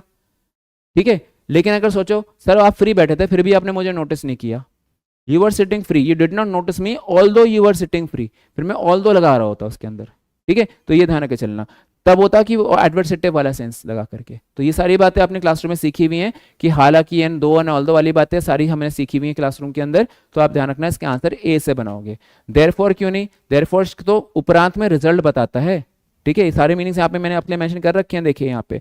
ठीक है, the other options like although and but express contrast, opposites बताते हैं, इसे कहता है एडवर्सेटिव होते हैं। ठीक है, उसके बाद बनता है doesn't fit the meaning of the sentence. ठीक है, तो यहाँ पे और देयरफॉर क्या बताता है, रिजल्ट बताता है, इसलिए देयरफॉर भी नहीं है। हमें तो यहाँ पे बताना है क्योंकि, ठीक है, कारण बताना है, इसलिए मेरे पास ए आंसर आया। ठीक है, तो यही सारी बातें आपको मैंने कंजंक्शन में सिखाई हुई हैं। ठीक है, उसके बाद में आगे देखिए अगला सवाल क्या आता है आपके पास, हैड आई नोन अबाउट, ये है इन्वर्जन। ठीक है, यानी कि जिसमें आया था हमारे पास रिमूवल ऑफ इफ का इस्तेमाल। ठीक है, उसमें क्या था कि हैड के साथ में फिर अगले भाग में वुड हैव लगाया था या फिर कुड हैव लगाया था। ठीक है, ये वो रूल था। तो had I known about the traffic I would have left earlier. ठीक है, तो I would have left earlier, B answer लगेगा इसका। ठीक है, ये मैंने आपको टेंसेस में करवाया हुआ है, टाइप ऑफ सेंटेंसेस में, जब मैं आपको कंडीशनल सेंटेंसेस करवा रहा था तब करवाया था ये। ठीक है, तो ये चीज आप ध्यान रखोगे, इन्वर्जन हुआ था, रिमूवल ऑफ इफ हुआ था, तब मैंने हैड से शुरू करा था, और अगले भाग में वुड हैव या कुड हैव लगता है V3 के साथ में, इसके साथ में भी V3 लगती है और इसके साथ में भी आपके पास V3 लगती है। ठीक है बच्चों लोग, बाकी डिस्क्रिप्शन यहाँ पूरा अच्छे से लिखा गया कि बाकी ऑप्शंस क्यों नहीं लग रहे, क्योंकि इफ के वाले इमेजिनेशन वाला सेंटेंस है ना, कंडीशनल सेंटेंस है ये, तो आपको लिखना है इसके अंदर कंडीशनल्स में। ठीक है, उसमें जाएगा भाई ये। चलो अगला ऐसा देखो, फिर अगले हिस्से में हमारे पास आता है नाइदर के बाद में नॉर लगता है। ठीक है, उसके बाद में देखते हैं सेंटेंस के अंदर क्या लिखता है, नॉर के बाद जैसा नाउन होगा उसके हिसाब से उसका वर्ब होगा। सब्जेक्ट वर्ब अग्रीमेंट में सीखा हुआ है मेरे बच्चों। ठीक है बच्चा लोग, सब्जेक्ट वर्ब अग्रीमेंट की कहानी है भाई। ठीक है, neither the manager not the employees, अब एम्प्लॉइज प्लूरल है तो वर्ब भी प्लूरल होगा, प्रोनाउन लगेगा तो भैया वो देयर में आ जाएगा। अब बनाओ अपना आंसर तुम लोग, देखो सेंटेंस के अंदर were present at the meeting तो वर ही तो आएगा। अब देखो नॉट द एम्प्लॉइज, अब ये पास्ट की बात कर रहा है, when using neither nor verb agrees with the subject closest to it. ठीक है, या फिर एरो बना दो, ऐसे करके काम खत्म हो जाता है। मैनेजर सिंगुलर है, ठीक है, देयरफॉर वर्ब वाज। ठीक है, यहाँ पे रखना, तो क्या रखना है कि neither the manager not the employees. ठीक है, तो यहाँ पे थोड़ा सा ध्यान रखना है, इसके अंदर थोड़ा सी गलती है, सही कर लेते हैं। Neither the manager nor the employees, nor के बाद वाला एम्प्लॉइज, तो यहाँ पे वर लगाना, ठीक है, ये इसमें गलत हुआ है, ये टाइपिंग मिस्टेक हुई है, ठीक है, इसको सही कर लेते हैं, शायद टाइपिस्ट से गलती हुई है ये, ठीक है। नाइदर नॉर में अगला वाला देखा जाता है, तो इसमें मैं क्या लगाऊंगा सेंटेंस के अंदर, इसको मैं डिटेल में बना देता हूँ आपके लिए, ठीक है, सुनना ध्यान से। अगर मैं इसको ऐसे बोलता हूँ सेंटेंस के अंदर नाइदर, उसके बाद में नॉर, फिर आइदर, उसके बाद में और, फिर आता है नॉर के बाद वाला, और के बाद वाला, जैसा इसका नाउन होगा उसी तरह से इसका वर्ब होगा, जैसा इधर नाउन आएगा उसी तरह से वर्ब आएगा। अगर ये प्लूरल तो प्लूरल, ये सिंगुलर तो सिंगुलर। अब या तो टाइपिंग एरर यहाँ पे हुई है या टाइपिंग एरर यहाँ पे हुई है, ठीक है, तो कोई नहीं, हमने सही कर लिया, हम तो लॉजिक सीख रहे हैं। अगर ये एम्प्लॉइज है, ठीक है, नॉट द एम्प्लॉइज, तो मैं बोलूंगा वर्ब प्रेजेंट का इस्तेमाल। लेकिन अगर ये बाय चांस होता नॉट द एम्प्लॉई, तो मैं लगाता वॉज प्रेजेंट मेरे बच्चा, ठीक है। अब गलती देखो किधर हो सकती है, अभी तो छोटा सा मिस्टेक हो गया भाई, बड़े बड़े देशों में छोटी छोटी घटनाएं हो जाती हैं, ठीक है, तो चलो ध्यान रखना है इस चीज़ का, ठीक है। तो क्या लिख के चलेंगे आप लोग यहाँ पे, was present at the meeting, ठीक है, तब जब वो यहाँ पे एम्प्लॉय लिखा होता, और अगर यहाँ पे एम्प्लॉयज है तो ये वर्ब प्रेजेंट है, ठीक है। चलो अगला सवाल देखा जाए, शायद ये हमारे इसी में हुआ है, रियल पेपर में तो ऐसी गलती नहीं होगी, ठीक है। It was only after he apologised, ठीक है, सी लगेगा, ठीक है, ओनली के बाद में डैट लगता है, ओनली के बाद में डैट की पेयरिंग की जाती है, ठीक है, तो ये सीधा है, ओनली आफ्टर के बाद में हमें इन्वर्जन एम्फेसिस करते समय डैट लगाना पड़ता है, ये साफ साफ लिखा गया है, ये तो इजी था, ठीक है, ओनली के बाद में डैट का पेयरिंग होता है, ओके। देन अगले पे आ जाते हैं, अगला सवाल आता है, he didn't see anyone at the party, उसको पार्टी में कोई नहीं दिखा और ना ही मुझे दिखा, ठीक है, तो आंसर क्या बनेगा, नीदर डिड शी, ठीक है, इन्वर्जन हो रहा है ना फिर से, ये इन्वर्जन के अंदर एडवर्ब पहले, उसके बाद में आपके पास अपना एडवर्ब के बाद में सब्जेक्ट लगाओगे या हेल्पिंग, अब तो पहले हेल्पिंग अब लगाओगे, फिर सब्जेक्ट लगाओगे, ठीक है, तो इन्वर्जन होता है, महत्व देते हैं किसी व्यक्ति के ऊपर, ठीक है, तो नीदर डिड शी, ठीक है, follows the correct structure, because वो नेगेटिव इन्वर्जन हो रहा है, ठीक है, नेगेटिव इन्वर्जन में हमारे पास नीदर डिड शी का इस्तेमाल होगा, ना ही मैंने देखा ना ही उसने देखा, ठीक है, ये सेंस बनता है, तो नीदर शी डिड गलत हो जाएगा, सीक्वेंस मैंने दे दिया आपको यहाँ पे, देखो ये रहा, ये गलत हुआ, ठीक है, एंड लगा था भाई, नीदर के बाद में तो एंड आता ही नहीं है, ठीक है, ये गया, उसके बाद में नॉट शी डिड, तो स्टेटमेंट गलत है, ठीक है, तो ये फॉर्मूला चाहिए होता है इसके लिए, फाइन। चलो अगला देखो,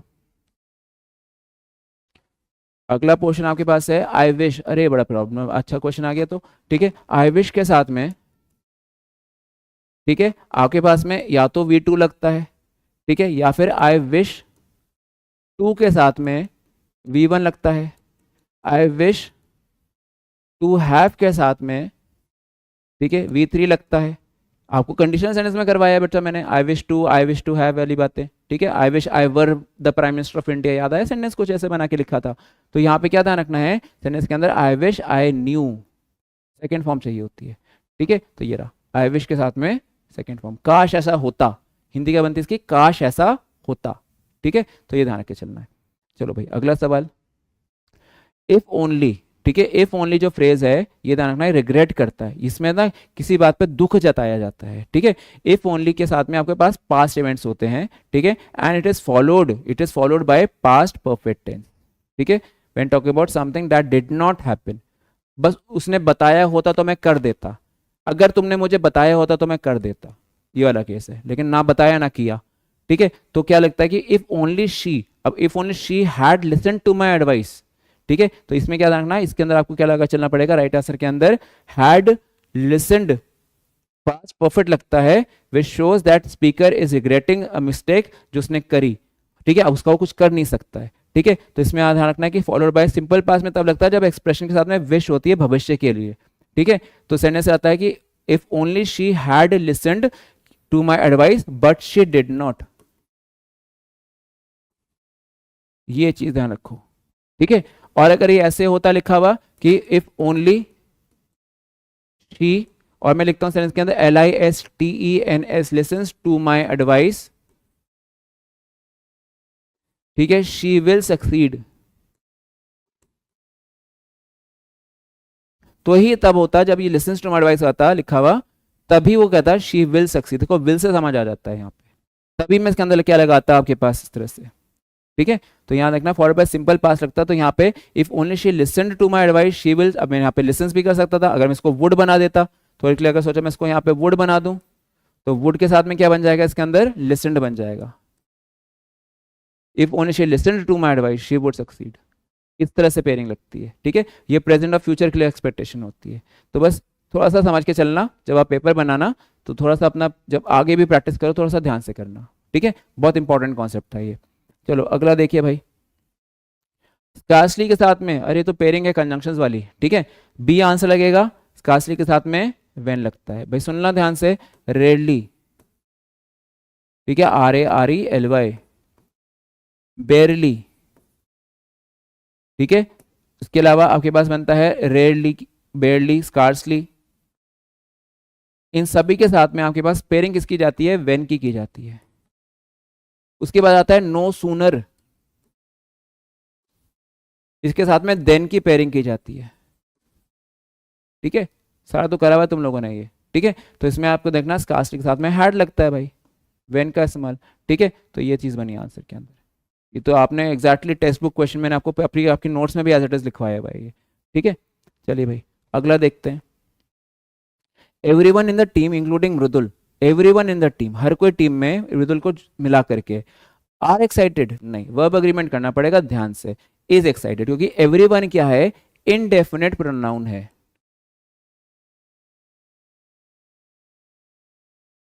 ठीक है। और इनडेफिनेट प्रोनाउन जो वर्ब लगाता है वो सिंगुलर होता है, समझे। इनडेफिनेट प्रोनाउन जो वर्ब लगाता है सिंगुलर होता है, तो इस वजह से आपके पास इज एक्साइटेड अबाउट लगा के चलोगे, आंसर के अंदर सी मार्क होगा, ठीक है। तो ये था आपके पास क्वेश्चन नंबर 39। बढ़ते हैं क्वेश्चन नंबर 40 की तरफ। 10 क्वेश्चंस और रह गए हैं, फटाफट निपटाते हैं उन्हें भी। शी वुड हैव सक्सीडेड तो बड़ा आसान है, अगले समय हैड लगेगा। इफ शी, देखो ना क्या सीखा था हमने, वुड हैव के साथ में इफ नहीं आता, V3, तो अगले भाग में इफ के साथ में हैड लगाएगा V3 के साथ में। अगर यहां पे आपके पास लिखा होता सिर्फ वुड विद V1, तो अगले समय लगा होता आपके पास इफ के साथ में पास्ट इंडेफिनिट। मेरे प्यारे बच्चों पूरी पूरी पेयरिंग्स हैं आपके पास नोटबुक में आपकी, ठीक है। तो ऐसे ध्यान रखना। तो क्या लगेगा, she would have succeeded if she, अब देखो if she had worked hard, ये रहा, ठीक है, सी लगेगा आंसर, ये रहा आपके पास, ठीक है। तो आखिरी के हम लोग बढ़ते हैं लास्ट 10 क्वेश्चंस के ऊपर। बस 10 सवाल रह चुके हैं।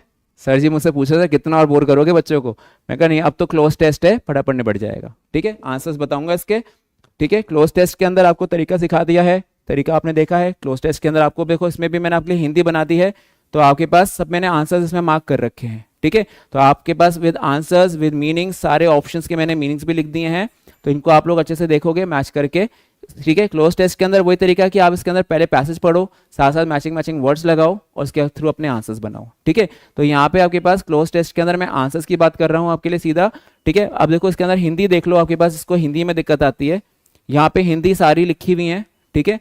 उसके अलावा मैंने इस पैसेज के अंदर आपके लिए काम सरल करा है, मैंने आपको देखो दिखा देता हूँ आपको आखिरी में, ये देख लीजिए जरा, आ जाए मेरे प्यारे भाई, ये रहा, ठीक है। सारे बच्चों के लिए मैंने इसकी हिंदी बना दी है, ओके।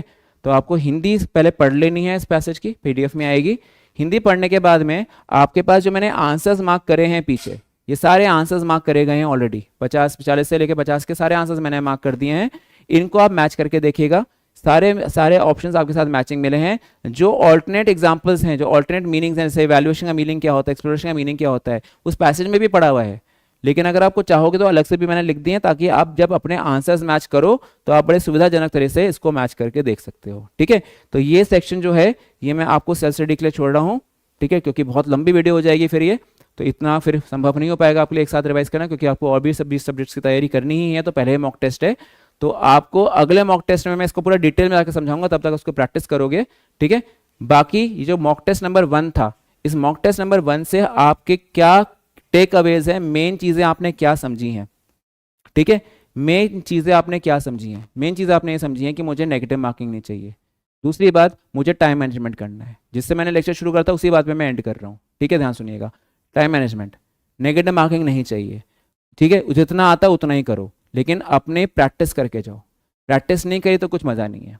ठीक है, तो ये चीज़ का ध्यान रखना। फर्स्ट मॉक टेस्ट था, अगर किसी का ये अच्छा भी नहीं हुआ तो कोई दिक्कत नहीं है, this is just the first mock test. अच्छा हुआ तो बहुत अच्छी बात है, कैरी करो इसी फ्लो को, इसी मोमेंटम को। ठीक है, और अगर किसी कॉन्सेप्ट बेस्ड हिस्से में दिक्कत है तो अपने टीचर से पूछो, मुझसे पूछो।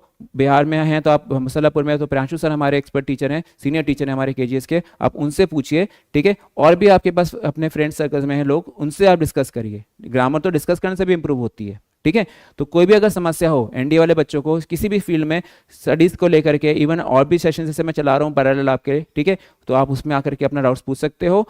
इस सेशन के अंदर भी जो मैंने आपके पास अभी वीडियो दी है, आपको लगभग 1.5 घंटा करीब हो गया है, इसलिए मैंने आपके पास वो सीधा आंसर दिखाएं, क्योंकि उसके मैंने सोल्यूशंस ऑलरेडी लिख के दिए हुए हैं पीछे आपके लिए। ठीक है, तो बस आपको अपना टाइम देखना है, इसको रिवाइज करके पूरी वीडियो को देखिएगा ढंग से, पीडीएफ डाउनलोड कर लीजिएगा। और फिर भी कोई दिक्कत अगर आ रही हो तो मुझे आप लोग नीचे कमेंट बॉक्स में डालिएगा, उस पर्टिकुलर दिक्कत को मैं एक वीडियो के थ्रू, एक शॉर्ट वीडियो के थ्रू आपको आंसर करूंगा। ठीक है, मतलब आपको इन्वर्जन नहीं आता, कोई टेंशन नहीं, मैं करवाऊंगा। आपको ये नहीं पता वो आपने सर वो रूल कैसे लगा देता है हैविंग वाला, वो मैं बता दूंगा। ठीक है, अभी आपने पीछे से कुछ रूल्स बताए, वो कैसे लगे हमें तो नहीं बताए थे, तो ठीक है मैं करवाऊंगा। ठीक है, बस आपको कमेंट बॉक्स में डालना है कि आपको क्या सीखना है उसके अंदर। ठीक है बच्चों, बाकी विकैबुलरी के लिए अखबार पढ़ा करो, प्रैक्टिस करा करो, तब और थोड़ी सी रिदम बनेगी। ठीक है, सारे पीवाईक्यू खत्म कर डालो, 2015 से लेकर के 2021, 22, 23 जितने भी आपके पेपर्स हैं सारे पीवाईक्यू लगा डालो, आपको काफ़ी मदद मिलेगी। ठीक है, चलो फिर आज इस सेशन को यहाँ रोकते हैं। आई होप ये सेशन आपको पसंद आया हो, सारे सॉल्यूशंस आपको समझ आए हों, और फिर से सॉल्यूशंस के साथ में आप फिर लेकर के आपके सामने हाजिर होऊंगा मैं। अगला मॉक टेस्ट जब आपका पूरा हो जाएगा फिर सॉल्यूशंस आपको मिल जाएंगे मंडे के दिन। ठीक है, तब तक के लिए अपनी प्रैक्टिस में जुझे रहिए, लगते रहिए भाई, मेहनत करते रहिए। गलतियां करेंगे, सीखेंगे, गिरेंगे, चोट लगेगी, घुटना छिलेगा, हाथ पैर छिलेंगे, लेकिन फिर खड़े होंगे, फिर लड़ेंगे। ठीक है, यही अपनी सोच के साथ में अपने मॉक टेस्ट करो और फिर अपना रियल पेपर की तैयारी करो। ठीक है, चलो पूरी केजीएस टीम की तरफ से फिर से मैं आपको कहूंगा ऑल द बेस्ट अपने नेक्स्ट मॉक टेस्ट के लिए। सीडीएस वाले बच्चे निराश ना हो, सीडीएस का भी अगला आपको मिल जाएगा मॉक टेस्ट, आपके लिए रिकॉर्डिंग अगली मैं उसकी करूंगा मॉक टेस्ट के लिए। आपका जो फर्स्ट मॉक टेस्ट था सीडीएस वाले बच्चों के लिए भी, बाकी जो ऑनलाइन क्लासेस है उनसे जुड़ना मत भूलिएगा। ठीक है, चलिए फिर नेक्स्ट टाइम मिलते हैं, तब तक के लिए जय हिंद, जय भारत।